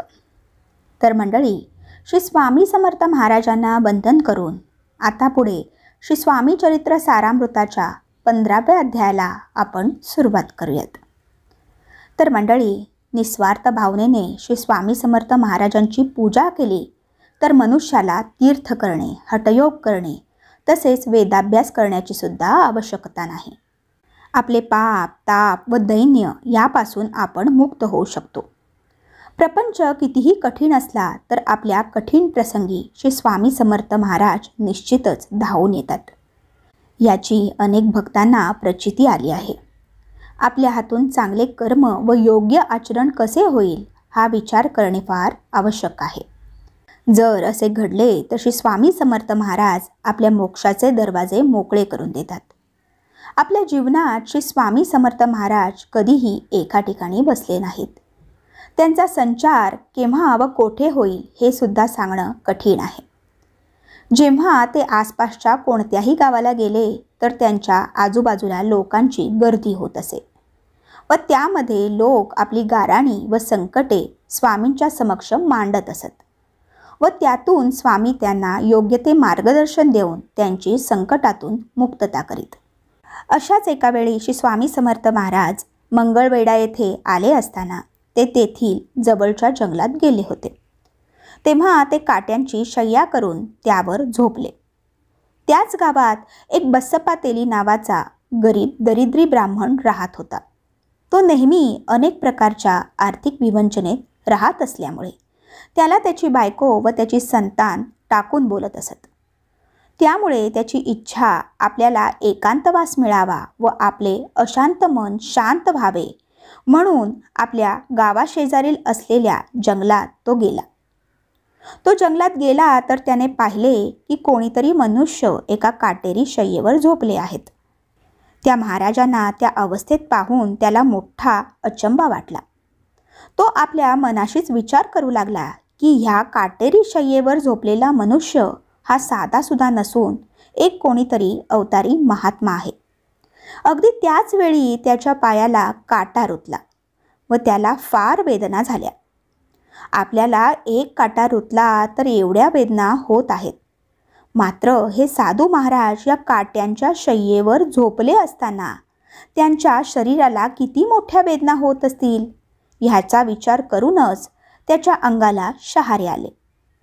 त्याच्या मनात येत असलेल्या भावना महाराजांनी ओळखल्या व त्याला जोराने ओरडून म्हणाले, आम्ही कोणी मोठा सत्पुरुष असो किंवा नसो, तुला याचे काय करायचे? श्री स्वामी महाराजांचे बोलणे ऐकून बसप्पा याला वाटले की हे महाराज तर अंतर्ज्ञानी पण आहेत. माझ्या मनात जे काही विचार चालू आहेत ते महाराजांनी कसे काय ओळखले? महाराजांचे हे अलौकिक रूप पाहून बसप्पा याला आता नक्की वाटले की ही व्यक्ती कोणी साधीसुधी नाही, तर एक खूप मोठी अवतारी व्यक्ती आहे. या सर्व प्रसंगाने बसप्पा स्वामी महाराजांचे निस्सीम भक्त झाले व त्याला फक्त आता महाराजांचीच ओढ लागली होती. तो आपला कामधंदा सोडून रोज महाराजांच्या सेवेसाठी अरण्यात जाऊ लागला व त्यांची सेवा करू लागला. बसप्पा तेथे जाऊन महाराजांचे पाय चेपीत व त्यांनी सांगितलेली सर्व कामे करीत असे.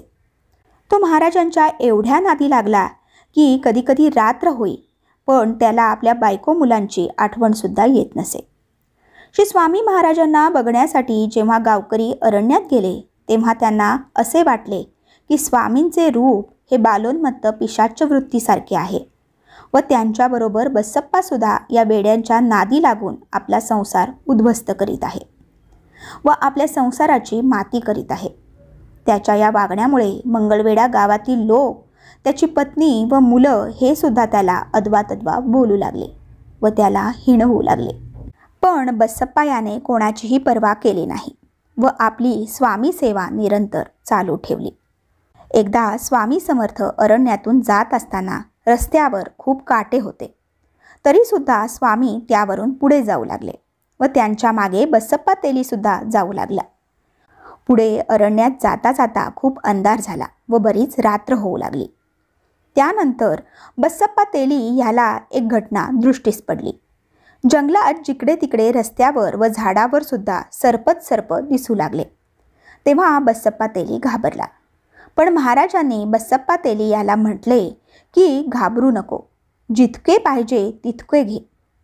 स्वामी महाराजांच्या आज्ञेनुसार बसप्पा तेली याने आपल्या दुपट्ट्यात येईल तेवढे सर्प भरले व तो घराकडे निघाला.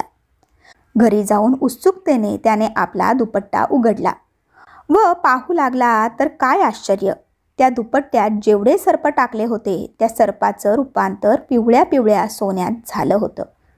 ते पाहून त्याला खूपच आनंद झाला. त्याने ही सर्व घटना आपल्या पत्नीला सांगितली, तेव्हा तीही सुखावली.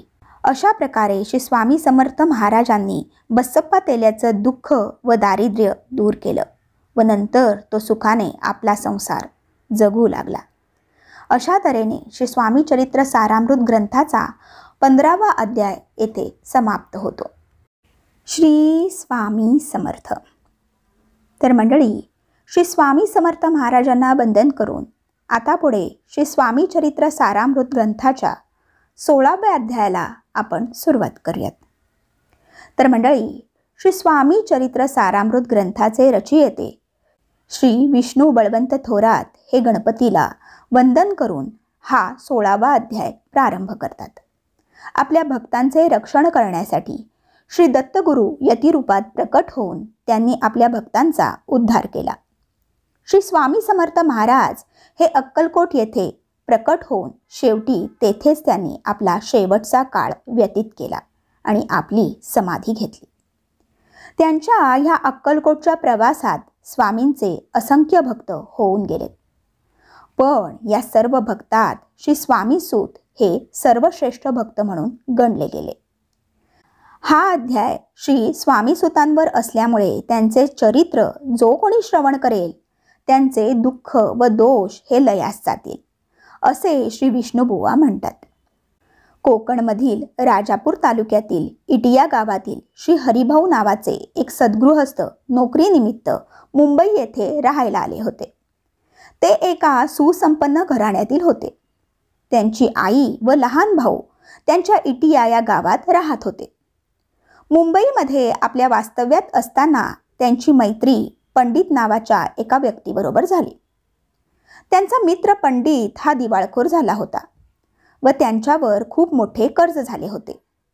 अशा परिस्थितीमध्ये त्यांचा मित्र पंडित यांनी अक्कलकोट येथील स्वामी समर्थांबद्दल खूप काही ऐकलं होतं.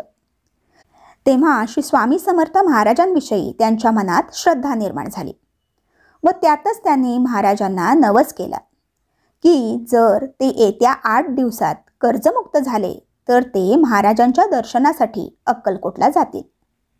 7 दिवसापर्यंत असे काहीच घडले नाही. पण 8व्या दिवशी एक चमत्कार झाला. हरिभाऊ यांचा एक मित्र गजानन हा सुद्धा खूप कर्जबाजारी झाला होता व तो सुद्धा आपल्या कर्जापायी जीवनाला कंटाळला होता. कारण त्याने आपल्या अफूच्या व्यापारातील पैसे शेअरमध्ये गुंतवले होते.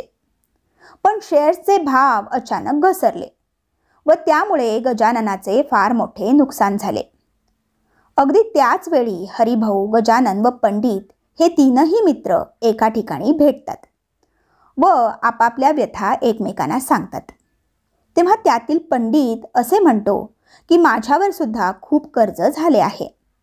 त्यामुळे माझ्यावर जर काही जप्ती आली तर माझ्या इज्जतीची धिंड निघेल व मी कुठलाच राहणार नाही. त्यामुळे पंडित असे सांगतो की त्या दोघांचे मालक आपण आहोत असे पेटीवर लिहून द्या. त्यामुळे गजानन आणि हरिभाऊ ही गोष्ट मान्य करतात. नंतर त्यांच्या कानी अशी बातमी येते की अफूच्या शेअरचे भाव खूप वाढले आहेत. त्यामुळे त्या सर्वांचे कर्ज फिटून जाते व त्यांची गरिबी लयास जाऊन ते श्रीमंत होतात. अगदी त्याच वेळी पंडित हरिभाऊ व गजानन यांना स्वामी महाराजांना केलेल्या नवसाची माहिती सांगतात. त्या तिघांनाही वाटते की श्री अक्कलकोटच्या स्वामी समर्थ महाराजांच्या कृपेनेच आपण कर्जमुक्त झालो आहे व त्यामुळे श्री स्वामी महाराजांचा नवस फेडण्यासाठी आपल्याला अक्कलकोटला जावे लागेल असे ते ठरवितात आणि ठरल्याप्रमाणे ते तिघेही श्री स्वामी महाराजांच्या दर्शनासाठी अक्कलकोटला येतात. अक्कलकोटला आल्यावर तिघेही श्री स्वामींची भेट घेतात. श्री स्वामींचे दर्शन घेऊन ते भक्तिभावाने पूजन करतात. तेव्हा श्री स्वामी गजाननाला शिव, पंडिताला राम आणि हरिभाऊस मारुती अशी हाक मारून जवळ बोलावतात आणि त्या तिघांना मंत्र देऊन त्यांना पावन करतात व त्यांचे जीवन धन्य करतात. हरिभाऊंना श्री स्वामींनी जो मंत्र दिला तो म्हणजे गुरुर ब्रह्मा गुरुर विष्णू गुरुर्देव महेश्वरा गुरुर साक्षात परब्रह्म तस्मै श्री गुरुवे नमः. आणि तो मंत्र ऐकून त्यांना परमानंद होतो. तसेच गजाननालाही श्री स्वामी मंत्र देतात. तो असा असतो, आकाशात पतितम तोयम यथा गच्छन्ति सागरम सर्वदेव नमस्कारः केशवम प्रति गच्छन्ति. हा मंत्र ऐकून गजाननही आनंदी होतो आणि तसेच पंडितालाही जवळ बोलावून श्री स्वामी मंत्र देऊन पावन करतात. तो मंत्र म्हणजे इदैव शिवम इदैव शिवम इदैव शिवम इदैव शिवः. हरिभाऊ, पंडित आणि गजानन जेव्हा स्वामींच्या दर्शनाला आलेले असतात तेव्हा त्यांनी 300 रुपये दक्षिणा स्वामींसाठी आणलेली असते आणि ते स्वामींना विचारतात की या दक्षिणेचे काय करावे. तेव्हा श्री स्वामी त्यांना सांगतात त्या पैशाच्या चांदीच्या पादुका बनवून आणा. हा सर्व प्रकार बघून हरिभाऊंना आता श्री स्वामी महाराजांचा खूप ध्यास लागतो. त्यामुळे हरिभाऊ वारंवार अक्कलकोटला येतात व श्री स्वामी सेवेत त्यांना उच्च कोटीचा परमानंद मिळतो. त्यानंतर स्वामी महाराज हरिभाऊंना आपला सूत मानतात आणि हरिभाऊंना आदेश देतात की यानंतर आपला संसार व प्रपंच सोडायचा आहे व घरावर तुळशीपत्र ठेवण्याची आज्ञा स्वामी हरिभाऊंना देतात. तसेच भगवी वस्त्रे सुद्धा परिधान करण्यास सांगतात. स्वामींच्या आज्ञेनुसार हरिभाऊ तसे करतात व ते आपल्या पत्नीला सुद्धा श्वेत वस्त्रे देऊन तिचे सर्व अलंकार दान करतात. या सर्व गोष्टीला हरिभाऊ यांच्या आईचा कडाडून विरोध होतो, पण ते आपल्या आईचा एकही शब्द मानत नाहीत. त्यानंतर हरिभाऊ श्री स्वामी समर्थांच्या आज्ञेनेच मुंबईतल्या सागर किनारी म्हणजेच गिरगाव येथे मठाची स्थापना करतात व ते स्वतःला मनोभावे श्री स्वामींच्या सेवेत अर्पण करून टाकतात. अशा तऱ्हेने श्री स्वामी चरित्र सारामृत ग्रंथाचा 16वा अध्याय येथे समाप्त होतो. श्री स्वामी समर्थ. तर मंडळी, श्री स्वामी समर्थ महाराजांना वंदन करून आता पुढे आपण श्री स्वामी चरित्र सारामृताचा 17वा अध्याय श्रवण करूया. तर मंडळी, श्री स्वामी चरित्र सारामृत ग्रंथाचे लेखक श्री विष्णुबुवा यांनी मागील अध्यायात कथन केल्याप्रमाणे आपण पाहिले की श्री स्वामी सूत हे मुंबईस आले व त्यांनी मुंबईमध्ये अक्कलकोटचे श्री स्वामी समर्थ महाराज यांच्या मठाची स्थापना केली व त्यानंतर ते स्वामींच्या भक्तीत इतके लीन झाले की त्यांनी आपली पत्नी, आई व इतर सर्व नातेवाईकांची आस आपल्या मनातून काढून टाकली. आपल्या सुसंस्कार संपन्न संसाराचा त्याग केला व स्वतःला 24 तास श्री स्वामी समर्थ महाराजांच्या सेवेत झोकून टाकले. आपल्या अंगी असलेल्या अनेक विषयवृत्तीवर त्यांनी विजय मिळविला. आता त्यांच्या मनात कसलीही भीती राहिली नव्हती. आता त्यांच्या मनात आपल्याविषयीचं कोणतंही आत्मसुख बाकी नव्हतं. त्यांनी आता आपल्या मनात असलेली सर्व प्रकारची भीती आपल्या डोक्यातून काढून टाकली व ते आनंदित राहू लागले. श्री हरिभाऊ आता गोसाई संन्यासी बनले होते व त्यामुळे ते सदैव श्री स्वामी समर्थ महाराजांच्या भजन, कीर्तन व नामस्मरणात दंग राहत. त्यांच्या या संन्यासी वेशाने तेथील लोक श्री स्वामी सुतांची खिल्ली उडवीत असत, पण त्यांनी त्या लोकांकडे कधीच लक्ष दिलं नाही. आपला मुलगा हरिभाऊ संन्यासी झाला ही वार्ता जेव्हा त्यांच्या आईला म्हणजे काकूबाईला कळाली तेव्हा त्या मनाने खूप खिन्न व दुःखी झाल्या. त्यांना पुत्रशोक झाला होता. आपल्या मुलाचं हे कृत्य त्यांना अजिबात भावलं नाही. त्यामुळे त्यांनी त्वरित मुंबईला जाण्याची तयारी केली. आपल्या मुलाला गोसाव्याच्या रूपात पाहून त्यांनी खूप आक्रोश केला. जमिनीवर लोळल्या व खूप रडल्या. आपल्या मातेचा शोक पाहून श्री स्वामी सूत यांनी स्वतःला सावरून घेतले व काकूबाईस आपल्या प्रेमाने समजवण्याचा प्रयत्न केला व त्या आपल्या आईस म्हणाले, आई, मी जरी तुझ्या पोटी जन्म घेतला असला तरी ही एक ईश्वराचीच लीला आहे व माझा मोक्ष त्यांच्याच चरणी आहे. आणि त्यांनी काकूबाईंना अनेक सत्संगाचे धडे देऊन समजवण्याचा प्रयत्न केला.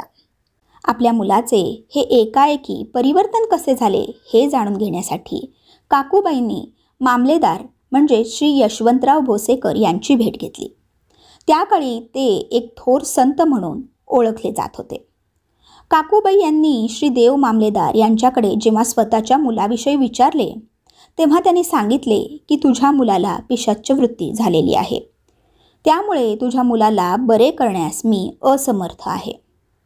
तेव्हा देव मामलेदारांचं उत्तर ऐकून काकूबाई दुःखी झाल्या आणि त्यांनी थेट अक्कलकोट गाठले आणि अक्कलकोटला येऊन स्वामी महाराजांना भेटून काकूबाईंनी आपल्या मुलाला या प्रसंगातून बाहेर काढा अशी स्वामींना विनंती केली. पण स्वामी महाराजांनी काकूबाईंकडे दुर्लक्ष केले. स्वामी सुतांची ही बातमी ऐकून स्वामी समर्थांचे भक्त स्वामी सूत यांना भेटायला मुंबईला आले. श्री स्वामी सुतांचा हा मठ मुंबईतील कामाटीपुरा ह्या भागात आहे. स्वामी सुतांनी तेथे जाऊन मुंबईमधील अनेक हिंदू व पारशी भक्तांना श्री स्वामी समर्थ महाराजांची महती समजावून सांगितली. श्री स्वामी समर्थांच्या भक्तांची दिवसेंदिवस खूप गर्दी वाढत असल्यामुळे कामाटीपुरा मुंबई येथील मठ मुंबई भक्तांसाठी अपुरा पडत होता. ही बाब तेथील एक स्वामी भक्त ताई हिच्या लक्षात आली. तेव्हा तिने स्वामी सुतांना आपली स्वतःची जागा देण्याचं जाहीर केलं व ठरल्याप्रमाणे ती जागा स्वामींच्या मठासाठी अर्पण केली. त्यामुळे त्या भक्तताईंची मुंबई येथील कांदिवाडीमध्ये असलेल्या जागेत स्वामी मठाची स्थापना करण्यात आली. स्वामी सुतांची श्री स्वामी महाराज यांच्या प्रती असलेली भक्ती पाहून इतर सेवेकरी त्यांची ईर्ष्या करीत व त्यांचा अपमानसुद्धा करीत. त्यांची तारा नावाची पत्नीसुद्धा ते संन्यासी झाले असल्याने त्यांना बरे वाईट बोलून त्यांची निंदा करीत होती व त्यांना त्रास पण देत होती. पण स्वामी सुतांनी याबाबत कधी वाईट वाटून घेतले नाही व कोणाचा द्वेष पण केला नाही. श्री स्वामी सुतांनी मुंबईतील कांदेवाडी येथील मठात सर्वप्रथम शके 1793 मध्ये फाल्गुन त्रयोदशीस श्री स्वामी समर्थ महाराजांची जयंती साजरी केली व त्यानंतर नियमितपणे दरवर्षी तेथे महाराजांची जयंती साजरी होऊ लागली. दरम्यान त्याच काळात नाना जोशी नगरकर नावाचे एक प्रसिद्ध ज्योतिषी यांनी श्री स्वामी सुतांची कीर्ती ऐकून मुंबईस आले असताना स्वामी समर्थांची पत्रिका बनवून दिली व ती पत्रिका स्वामींच्या चरणी अर्पण करण्यास सांगितले. स्वामींची अद्वितीय लीला पाहून श्री जोशीसुद्धा श्री स्वामी महाराजांच्या भक्तीत समरस झाले. अशा प्रकारचे अनेक भक्त स्वामी सुतांमुळे महाराजांच्या भक्तीत लीन होऊन गेले. श्री स्वामी समर्थ महाराजांनी जेव्हा आपली पत्रिका बघितली तेव्हा ती पत्रिका बघून त्यांना आनंद झाला व त्यातच ते जोशींना म्हणाले की आता नगारा वाजवा बरं. महाराजांना झालेल्या आनंदाने श्री जोशींना सुद्धा खूप बरे वाटले. श्री जोशी यांनी श्री स्वामी समर्थांच्या पत्रिकेत असे नमूद केले होते की श्री स्वामी समर्थ महाराज सर्वप्रथम पंजाब येथील छेली गावात प्रकट झाले होते. यातील ही घटना श्री स्वामी समर्थांच्या चरित्राला अनुकूल वाटत असल्यामुळे हाच दिवस श्री स्वामी समर्थ महाराज यांची जयंती करण्यास योग्य आहे असे श्री स्वामीसूत म्हणतात. एकदा काय झाले, श्री स्वामी समर्थ महाराज राजवाड्यात मुक्कामी असताना स्वामीसूत स्वामींच्या दर्शनासाठी अक्कलकोटला येतात. त्यावेळी राजवाड्यात फक्त गुरुवारीच पुरुषांना श्री स्वामी समर्थ महाराजांचे दर्शन घेण्याची मुभा होती. त्यामुळे जेव्हा श्री स्वामीसूत महाराजांच्या भेटीसाठी गेले तेव्हा त्यांना पण महाराजांची भेट घेण्याची मनाई केली. त्यामुळे स्वामीसूत यांना वाईट वाटले व त्यामुळे जोपर्यंत मला स्वामी समर्थांचे दर्शन होणार नाही तोपर्यंत मी अन्न पाण्याला तोंडसुद्धा लावणार नाही असा दृढनिश्चय करून स्वामीसूत 3 दिवस अन्न पाण्या वाचून राहिले. तरीसुद्धा स्वामीसूत महाराजांच्या दर्शनाविना राहू शकत नव्हते. त्यामुळे ते राजवाड्यासमोर आले व त्यांनी आपल्या प्रेमळ वाणीने महाराजांचे करुणारागाने भरलेले भजन केले. ते भजन ऐकून राणी खूप भावविवळ झाल्या व शिपायांना सांगितले की स्वामीसूतांना त्वरित राजवाड्यात सन्मानाने बोलावून आणा. त्यामुळे शिपायांनी स्वामीसूतांना सन्मानाने राजवाड्यात आणले. तसे स्वामीसूत धावत जाऊन श्रींच्या चरणांवर पडले व त्यानंतर त्यांना खूप रडायला आले. ते स्वामींचे चरण पकडून इतके रडले की त्या प्रेमाश्रूंनी स्वामींच्या चरणांचा जणू काही अभिषेकच झाला. त्यांना पाहून स्वामी महाराजांना पण आनंद झाला.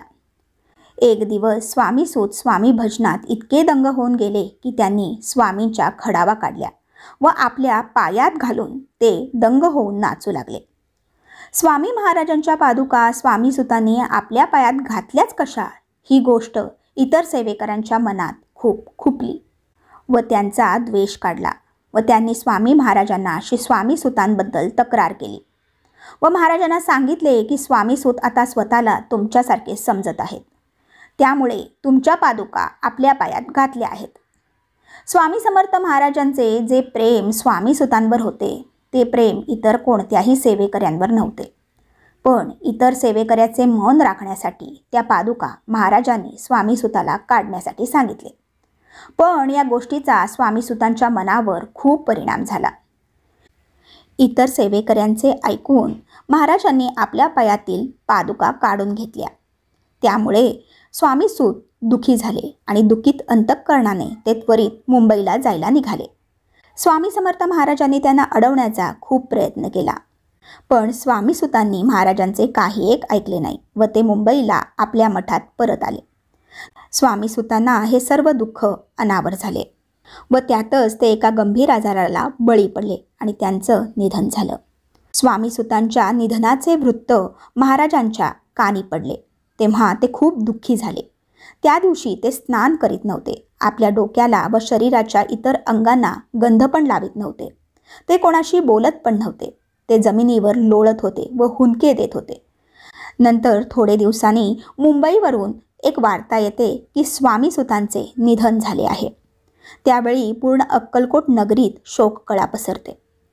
आपल्या पुत्राच्या निधनाचे वृत्त ऐकून काकूबाई मुंबईस पोचतात व त्यानंतर त्या अक्कलकोटात येतात व स्वामींना पुत्रशोक करून प्रश्न विचारतात. सूत तुमचा मुलगा होता, मग त्याला असे अकाली निधन का आले बरे? जर तुम्हीच त्याला वाचवू शकला नाही तर इतर आपल्या भक्ताचे तुम्ही कसे तारण करणार? तेव्हा श्री स्वामी म्हणाले, आम्ही त्याला परत येण्याची खूप विनंती केली होती, पण त्यानेच आमच्या आज्ञेचे उल्लंघन केले व काळाने ही संधी साधून त्याला माझ्यापासून हिरावून घेतले. स्वामीसूत किती श्रेष्ठ होते हे सांगून स्वामींनी काकूबाईंचे सांत्वन केले. पुढे स्वामीसूतांची मुंबईची गादी रिक्त झाली. तेव्हा आता त्या गादीचा अधिकारी कोण असेल असे प्रश्न सेवेकरी स्वामींना विचारू लागले. अशा प्रकारे ग्रंथाचे लेखक श्री विष्णुबुवा यांनी स्वामीसुतांच्या जीवनचरित्राचे वृत्त या अध्यायात विशद केले आहे. हा अध्याय ग्रंथातील सर्व अध्यायांपैकी सर्वश्रेष्ठ आणि सर्वात मोठा अध्याय असल्याचे ग्रंथरचयिते श्री विष्णुबुवा सांगतात. येथे श्री स्वामी चरित्र सारामृत ग्रंथाचा 17वा अध्याय समाप्त होतो. श्री स्वामी समर्थ. तर मंडळी, श्री स्वामी समर्थ महाराजांना वंदन करून आता पुढे आपण श्री स्वामी चरित्र सारामृताचा 18वा अध्याय श्रवण करूया. तर स्वामी सुतांनी आपले पूर्ण जीवन स्वामी सेवेत घातले. भारतातील अनेक ठिकाणी जाऊन स्वामी समर्थ महाराजांचा प्रचार केला व शेवटी त्यांच्या नामस्मरणातच आपला देह त्याग केला. त्यानंतर श्री स्वामी महाराजांच्या मुंबई येथील गादीवर कोणाला स्थान द्यावे हा फार मोठा गंभीर प्रश्न निर्माण झाला. श्री स्वामी सुतांनी मुंबई येथे स्थापित केलेल्या मठाच्या गादीवर कोणाला बसवावे हा प्रश्न आता सेवेकरी श्री स्वामी समर्थ महाराजांना विचारू लागले. तेव्हा स्वामी समर्थांनी स्पष्ट शब्दात सांगितले की मुंबई येथील गादीवर कोणाला बसवावे याबद्दल आपण कोणीही काळजी करू नये. तेथील कार्यभाग कोणाला द्यावा याबाबत मी स्वतः निर्णय घेईन. जेव्हा येईल आमच्या मनाशी त्यावेळी मोरपाखराशी अधिकारी नेमू गादीशी चिंता तुम्ही न करावी. विष्णुबुवांनी पोथीत लिहिल्याप्रमाणे श्री स्वामी समर्थ महाराजांनी वरील उद्गार काढले. श्री स्वामीसूत मरण पावले असल्याने श्री स्वामी महाराज स्वतःच खूप उद्विग्न झाले होते. त्यांना त्या बाबतीत खूप त्रास होत होता. त्यामुळे ते स्वतःशीच कसे तरी वागत व कृती करीत. त्यांचे कशातच मन लागत नव्हते. एकदा काकूबाई महाराजांना भेटायला आल्या. तेव्हा स्वामी महाराज काकूबाईंना म्हणाले, तू आमच्या पायाची वीट लपून ठेवली आहेस, तेव्हा तू ती वीट जपून ठेव व तिचा सांभाळ कर बरं. पुढे जेव्हा जेव्हा काकूबाई स्वामींच्या दर्शनासाठी येत असत त्यावेळी स्वामी महाराज काकूबाईंना अगदी तेच वाक्य बोलत होते. पण या सांकेतिक बोलण्याचा काकूबाईंना काहीच अर्थ कळत नव्हता. वास्तविक पाहता महाराजांचे हे बोलणे श्री स्वामी सुतांच्या छोट्या भावाविषयी होते. हे सर्व होत असताना त्याचवेळी स्वामी सुतांचा छोटा भाऊ दादा हा आपला मोठा भाऊ स्वामीसूत यांच्या निधनाची वार्ता ऐकून खूप दुःखी झाला होता व त्या दुःखात खचून गेला होता.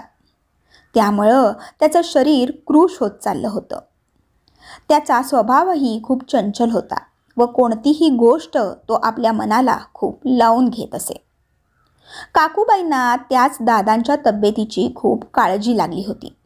त्यामुळे त्या दादांना घेऊन स्वामी महाराजांकडे आल्या.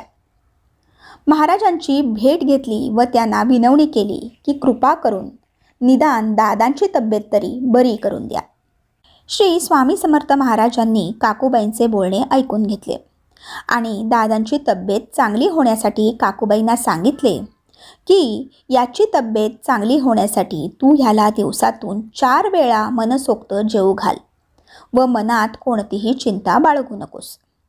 श्री महाराजांच्या या बोलण्यानुसार काकूबाईंनी दादांना दिवसातून 4 वेळा जेवण देण्यास सुरुवात केली. त्यामुळे अगदी काही दिवसातच दादांची प्रकृती ठणठणीत झाली. श्री स्वामी महाराजांच्या पादुका केसगाव येथे स्थापन करण्यासाठी नानासाहेब यांना स्वामी महाराजांनी एकेकाळी आज्ञा केली होती.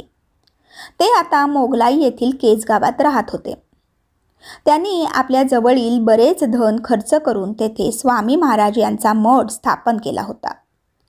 त्याच कार्यासाठी नानासाहेब यांना अक्कलकोटला आणण्यासाठी श्री स्वामी महाराज काकूबाईंना सांगतात की आता तरी दादाला आमच्या भेटीसाठी येथे आणा, कारण त्यांनी पादुका मठात स्थापन करायच्या आहेत. तेव्हा काकूबाई म्हणतात, तो अज्ञात आहे, तशात तो शरीराने पण अस्वस्थ आहे. तेव्हा तुम्ही मला सांगा की त्याची काळजी कोण घेणार. तेव्हा स्वामी म्हणतात, तू पाठवून तर दे, त्याचा सांभाळ आम्ही येथे चोखपणे करू. तेव्हा काकूबाई म्हणतात, तुम्हाला असे म्हणायला काय जाते. यावेळी आमच्यावर काय परिस्थिती आली आहे ते आम्हालाच माहीत. आम्हाला जे काही योग्य वाटेल तेच आम्ही करू. अखेर सेवेकरी सोबत घेऊन दादा मठात पादुका स्थापन करून अक्कलकोटला परत आले. तेव्हा श्री स्वामींनी सेवेकरांना आज्ञा केली की दादाला मुंबईच्या गादीवर बसवा. व त्याला स्वामीसुतांची कफनी झोळी तसेच निशाण देऊन गोसावी बनवा, कारण आता तोच स्वामीसुतांची गादी चालवण्यास समर्थ आहे. नानासाहेब यांना पण गोसावी बनणे योग्य वाटत नव्हते. त्यामुळे नानासाहेब व काकूबाई या दोघांनी या कार्यासाठी आपला तीव्र विरोध केला.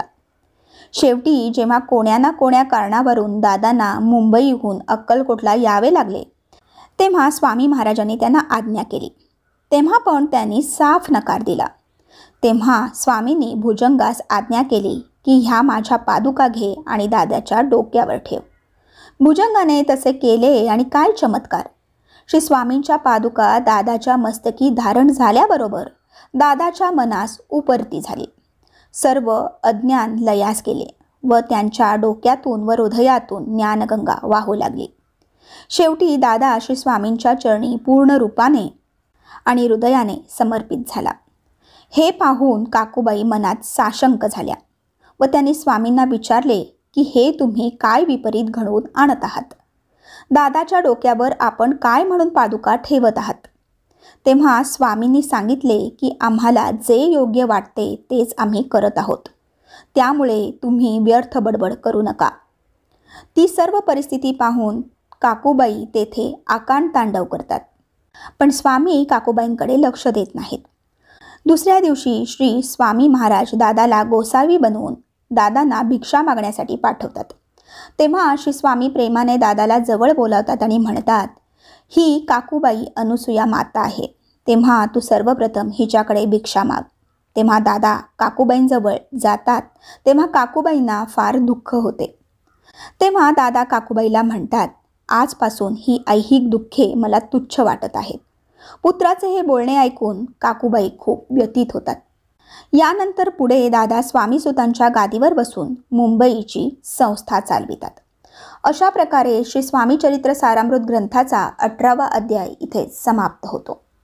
श्री स्वामी समर्थ. तर मंडळी, श्री स्वामी समर्थ महाराजांना वंदन करून आता पुढे आपण श्री स्वामी चरित्र सारामृत ग्रंथाचा 19वा अध्याय श्रवण करूया. तर मंडळी, श्री स्वामी चरित्र सारामृत ग्रंथाचे लेखक श्री विष्णुबुवा सांगतात, आपण हा ग्रंथ नियमित श्रवण करावा.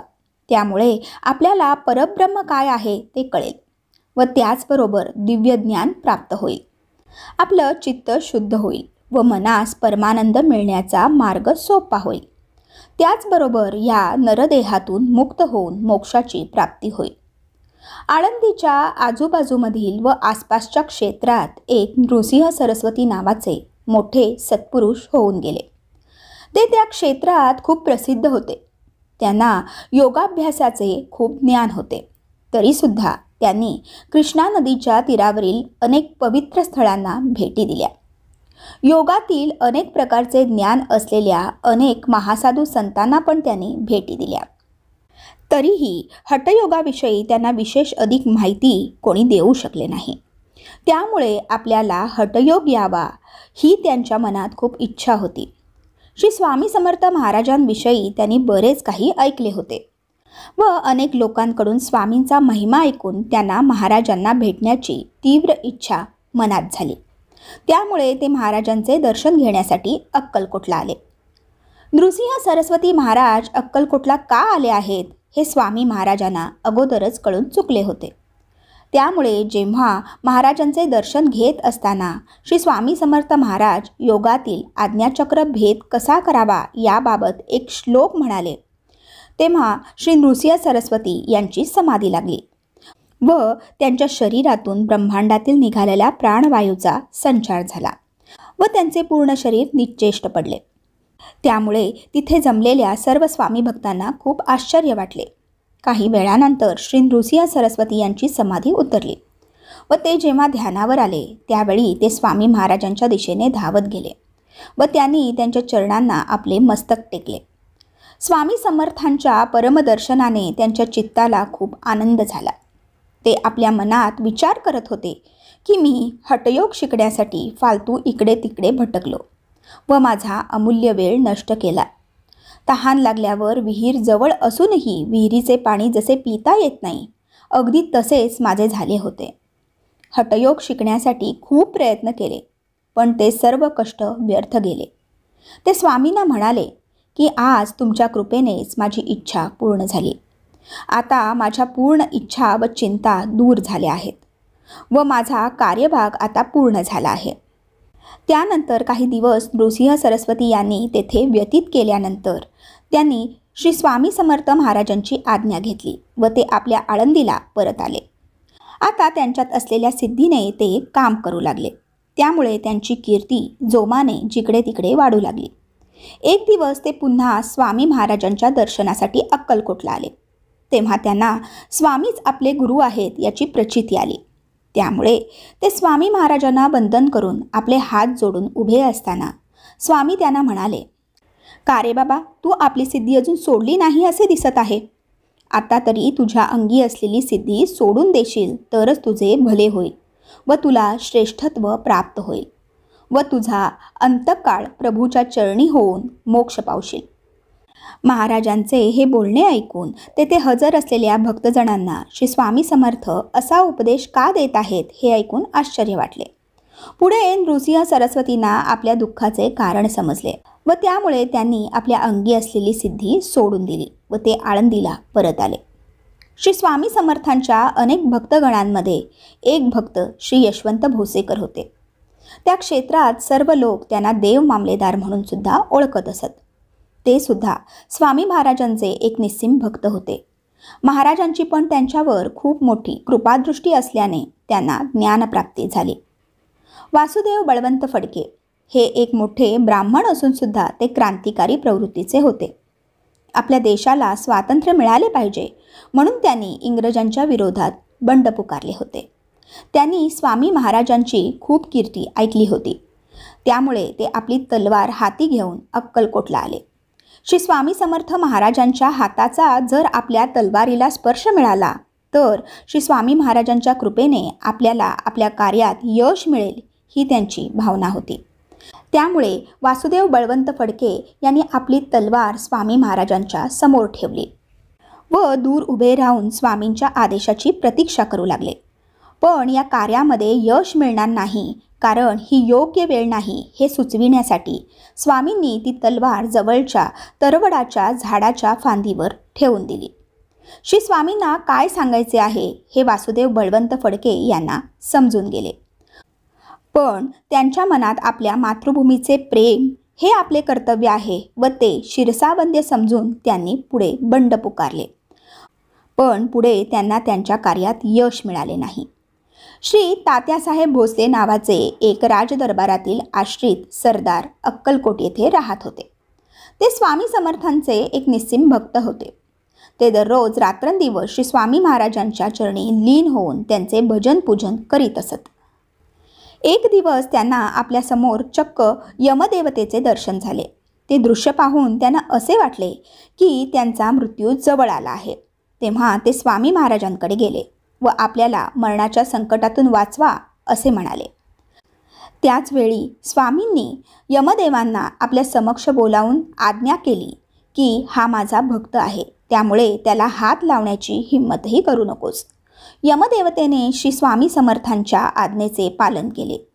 ही घटना घडली तेव्हा एक वृद्ध बैल तेथेच उभा होता.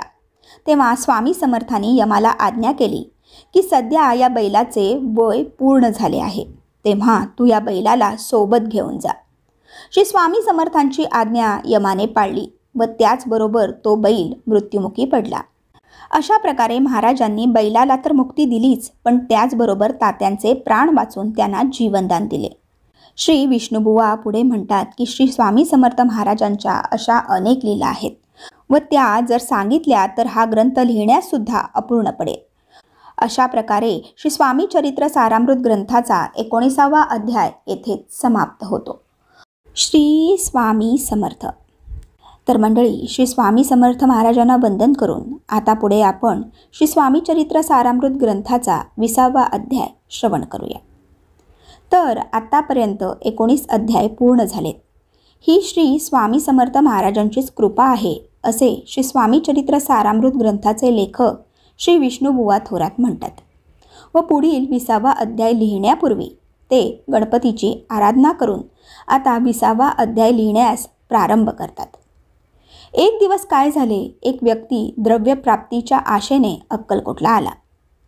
त्यांनी स्वामींची स्तुती करून त्यांच्या चरणी आपले मस्तक ठेवले. त्यानंतर स्वामी महाराज त्यांना म्हणाले, तुझ्या सर्व मनोकामना पूर्ण होतील, पण त्याकरता फकीरांना मिष्टान्नाचे जेवण तुला खाऊ घालावे लागणार आहे. त्याप्रमाणे त्या व्यक्तीने अनेक प्रकारचे पक्वान्न तयार करून व श्री स्वामी महाराजांची आज्ञा शिरसावंद्य मानून 5 फकीरांना मिष्टान्नांचे जेवण खाऊ घातले. ते 5ही फकीर जेव्हा ताटावरून उठले तेव्हा त्या ताटात काही उष्ट अन्न उरलेलं होतं. जो व्यक्ती महाराजांकडे मनोरथ घेऊन आला होता त्याच व्यक्तीला ते उष्ट राहिलेलं अन्न स्वामींनी खावयास सांगितले. तू जर असे केलेस तर तुझ्या सर्व मनोकामना पूर्ण होतील, असे स्वामी महाराजांनी त्या व्यक्तीला खडसावून सांगितले. तो व्यक्ती ब्राह्मण होता, त्यामुळे ते उष्ट अन्न खाण्याची त्याची हिंमत झाली नाही व त्याच्या मनात हा पण विचार आला की मी जर हे उष्टे अन्न खाल्ले व माझ्या समाजातील माणसांना हे कळाले की मी यवनांचे उष्ट अन्न खाल्लेलं आहे तर माझी आपल्या समाजात नाचक्की होईल. जेव्हा श्री स्वामी समर्थ महाराजांनी त्याच्या मनातील चाललेले हे साशंक विचार ओळखले तेव्हा श्री स्वामी समर्थ महाराज त्या व्यक्तीवर जोराने ओरडून म्हणाले की तू जसा येथे आलास तसाच उलट पावली येथून निघून जा. महाराजांचे रागाचे उद्गार ऐकून तो व्यक्ती खाली मान टाकून परत निघून गेला. अगदी त्याच वेळी एक भ्रमिष्ठ व्यक्ती स्वामींच्या समोर येऊन उभा राहिला. त्याची आर्थिक स्थिती खूप वाईट झाली होती व त्याचे जवळ काहीच धनद्रव्य शिल्लक नसल्यामुळे तो भ्रमिष्ठ झाला होता व त्याच ओघात तो इकडे तिकडे फिरत होता. तेव्हा श्री स्वामी समर्थ महाराजांनी त्याला आपल्याजवळ बोलावले आणि म्हटले की ह्या ताटातील उरलेले उष्ट्या अन्नाचे तू ग्रहण करशील तर तुझे मनोरथ पूर्ण होईल व तुला धनप्राप्ती पण होईल. त्या व्यक्तीने आपल्या मनात काहीच शंका कुशंका न ठेवता त्या उष्ट्या ताटातील अन्न ग्रहण केले. त्यावेळी श्री स्वामी समर्थ महाराजांनी त्या व्यक्तीला सांगितले की तू आता लगेच मुंबईला जा, तू तेथे गेल्यावर तुला धनप्राप्ती होईल. श्री स्वामी समर्थ महाराजांची आज्ञा त्याने शिरसावंद्य मानून तो लगेच मुंबईला आला व तो धनप्राप्तीच्या आशेने मुंबईतील गल्लीत इकडे तिकडे भटकू लागला. दुसऱ्या दिवशी अगदी सकाळी तो भटकत भटकत एका घरासमोर उभा राहिला. तेव्हा त्या घरातील एका वृद्ध बाईने त्याला आपल्या घरी बोलावले व त्याला आसनावर बसवून पोटभर जेवण दिले. त्याचे जेवण आटोपल्यावर त्या बाईने त्याला 10,000 रुपये एवढी मोठी राशी दान दिली. तेव्हा तो व्यक्ती एकदम मोठी रक्कम पाहून अचंबित झाला. त्याचा आपल्या मनावर विश्वासच बसत नव्हता. एवढी मोठी रक्कम पाहून तो भ्रमिष्ठ झालेला व्यक्ती शुद्धीवर आला. स्वामी महाराजांनी त्याला दिलेल्या वचनाची झालेली पूर्ती पाहून तो व्यक्ती स्वामी महाराजांचे हृदयातून आभार मानू लागला व त्यांची स्तुती करू लागला. अशा तऱ्हेने श्री स्वामी चरित्र सारामृत ग्रंथाचा 20वा अध्याय येथेच समाप्त होतो. श्री स्वामी समर्थ. तर मंडळी, आता पुढे आपण श्री स्वामी समर्थ महाराजांना वंदन करून श्री स्वामी चरित्र सारामृत ग्रंथाचा शेवटचा म्हणजेच 21वा अध्याय श्रवण करणार आहोत. तर मंडळी, श्री स्वामी चरित्र सारामृत ग्रंथाचे लेखक श्री विष्णुबुवा बळवंत थोरात म्हणतात, आत्तापर्यंत स्वामी चरित्र सारामृत ग्रंथाचे हे 20 अध्याय लिहून निर्विघ्नपणाने पार पडले. ही सर्व स्वामी महाराजांचीच कृपा आहे. मी हे लिहिणारा कोण आहे? जे काही वदले ते श्री स्वामी महाराजच आहेत. माझे मुख म्हणजेच तोंड एक निमित्त मात्र. आता हा 21वा अध्याय हा ग्रंथाचा कळस अध्याय आहे. श्री स्वामी महाराज, मी आपणास विनंती करतो की हा 21वा अध्याय पण भक्तांच्या कल्याणासाठी आपणच आपल्या मुखातून वदवावा व पूर्ण करावा. माझी लेखणी ही एक निमित्त मात्र. 21व्या अध्यायात ग्रंथलेखक श्री विष्णुबुवा आपला परिचय देत असताना म्हणतात की समुद्रतीरी कोकणात असलेल्या रत्नागिरी जिल्ह्यातील पालशेत या गावात माझा जन्म झाला आहे. नोकरीच्या निमित्ताने मला कोपर्ली येथे यावे लागले. तेथे माझा परिचय शंकरशेठ नावाच्या गृहस्थांशी झाला. शंकरशेठ हे स्वामींचे निस्सीम भक्त होते. शंकरशेठ यांच्या सहवासातच मला श्री स्वामी समर्थ महाराजांची भक्ती जडली आणि त्यांच्यामुळेच हा श्री स्वामी चरित्र सारामृत ग्रंथ लिहिण्याची मला प्रेरणा मिळाली, असे ग्रंथलेखक श्री विष्णुबुवा थोरात म्हणतात. ब्राह्मण समाजातील श्रेष्ठ अशा चित्तपावन जातीत माझा जन्म झाला आहे. माझे नाव विष्णू असून बळवंत हे माझ्या वडिलांचे नाव आहे व माझे आडनाव थोरात असे आहे. आपला संक्षिप्त परिचय देऊन श्री विष्णुबुवा स्वामी चरित्र सारामृत ग्रंथाचा 21वा म्हणजेच कळस अध्याय व ग्रंथाची अवतरणिका या अध्यायात देत आहेत. श्री स्वामी समर्थ महाराजांना आता असे वाटत होते की आपल्या हातून बरीच जनहितकारी व कल्याणकारी कार्य होऊन गेली आहेत आणि निसर्ग नियम हा सर्व देवी देवता व परब्रह्म यांना पण लागू आहे. तेव्हा आता या सृष्टीतील आपला मानवी अवतार संपवावा असे महाराजांना वाटत आहे. त्यामुळेच त्यांनी आपली सुयोग्य वेळ निवडली व शके 1800 पूर्ण संवत्सर चैत्र मास व त्यातील कृष्ण पक्ष त्रयोदशीस मंगळवार या दिवशी 4थ्या प्रहरात त्यांनी एकाग्र चित्ताने आपला देह या अनंतात विलीन केला. ब्रह्मरंध्राला पार करून व आपल्या हृदयातून आपल्या आत्मज्योतीला शेवटचा विराम दिला. त्यामुळे तेथे असलेले त्यांचे असंख्य सेवेकरी व भक्त तसेच अक्कलकोट गावातील संपूर्ण जनसमुदाय शोकसागरात बुडाला. या शोकाचे वर्णन करणे माझ्या लेखणीतून साध्य होऊ शकत नाही असे पण ग्रंथलेखक श्री विष्णुबुवा म्हणतात.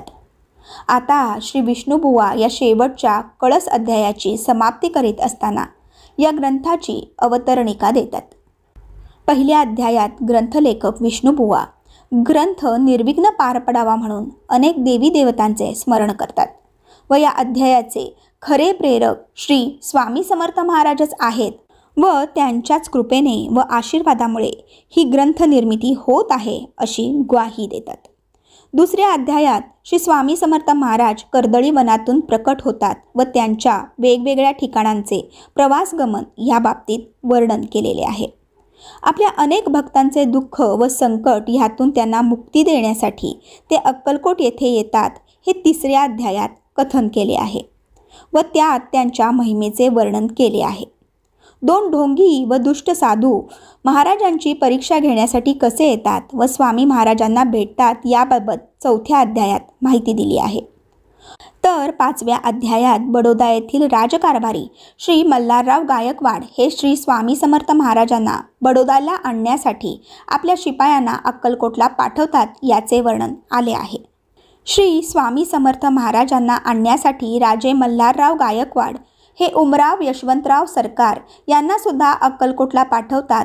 तेव्हा महाराज त्यांची कशी फजिती करतात व त्यांना पुढे महाराजांच्यामुळे कशी शिक्षा होते या बाबतीत 6व्या अध्यायात माहिती दिली आहे. विष्णुबुवा ब्रह्मचारी यांचे गर्वहरण व त्यानंतर त्यांची स्वामी महाराजांची श्रद्धा कशी बळकट होते याबाबत माहिती 7व्या अध्यायात दिली आहे. रायबहादूर शंकरराव यांची ब्रह्मसंबंधाची बाधा श्री स्वामी समर्थ महाराज कशी दूर करतात याचे वर्णन 8व्या अध्यायात केले आहे. तर रायबहादूर शंकरराव हे ब्रह्मसंबंधाच्या आजारातून बरे झाल्यानंतर 10,000 रुपये दान करू असे वचन सुंदराबाई हिला दिले असताना त्याची पूर्तता करण्यासाठी स्वामी समर्थ महाराजांकडे येतात. तेव्हा त्यांना महाराज त्या पैशातून एक चुन्नेगच्ची मठ बांधण्याची आज्ञा देतात. त्यावेळी रायबहादूर शंकरराव हे 10,000 रुपये दान देऊनही त्यापेक्षा अधिक खर्च करून चुन्नेगच्ची मठ बांधतात. याबाबत माहिती 8व्या व 9व्या अध्यायात दिली आहे. 10व्या अध्यायात शिवाचे अंश घेऊन जन्म घेतलेल्या चिदंबर दीक्षित यांचे वर्णन केले आहे. अध्याय 11, 12, 13 व 14 मध्ये बाळप्पा अक्कलकोटला कसे येतात व त्यांना कोणत्या कोणत्या संकटांना तोंड द्यावे लागते व तरीसुद्धा ते श्री स्वामी समर्थ महाराजांच्या भक्ती मार्गात कसे दृढ होतात या बाबतीत पूर्ण कथन केले आहे. आपल्या दरिद्रतेने गांजलेल्या व आर्थिक परिस्थितीमुळे गरीब बसप्पा तेली याला स्वामी कृपा कशी प्राप्त झाली व त्याची गरिबी महाराजांनी कशी दूर केली याबाबत सुरस व गोड कथा 15व्या अध्यायात सांगितली आहे. स्वामी सूत हरिभाऊ आणि त्यांचे 2 मित्र स्वामींना भेटले व त्यांची आर्थिक संकटातून श्री स्वामी समर्थ महाराजांनी कशी मुक्तता केली व ते स्वामी भक्त कसे झाले याबाबत 16व्या व 17व्या अध्यायात वर्णन केले आहे. हरिभाऊ हे स्वामी सूत कसे होतात व त्यांचे लहान बंधू दादा भाऊ हे सुद्धा स्वामी भक्त कसे होतात हे 18व्या अध्यायात विशद केले आहे.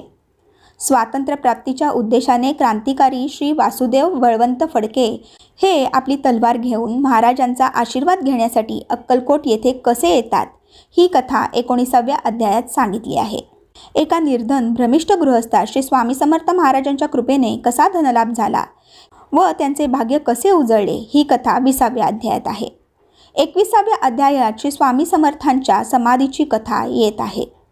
तर ही ग्रंथ निर्मिती व त्याचे महत्त्व तसेच प्रयोजन या बाबतीत सुरस माहिती श्री स्वामी चरित्र सारामृत ग्रंथाचे लेखक श्री विष्णुबुवा थोरात सांगतात.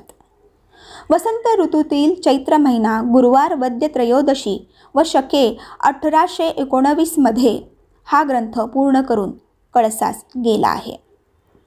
माझे पिता बळवंत व पतिव्रता आई पार्वती यांना मी वंदन करून श्री स्वामी चरित्र सारामृत हा ग्रंथ पूर्णत्वास नेत आहे. जो हा श्री स्वामी चरित्र सारामृत ग्रंथ श्रद्धेने वाचेल त्याला उत्तम आरोग्य, संतती व संपत्ती मिळेल.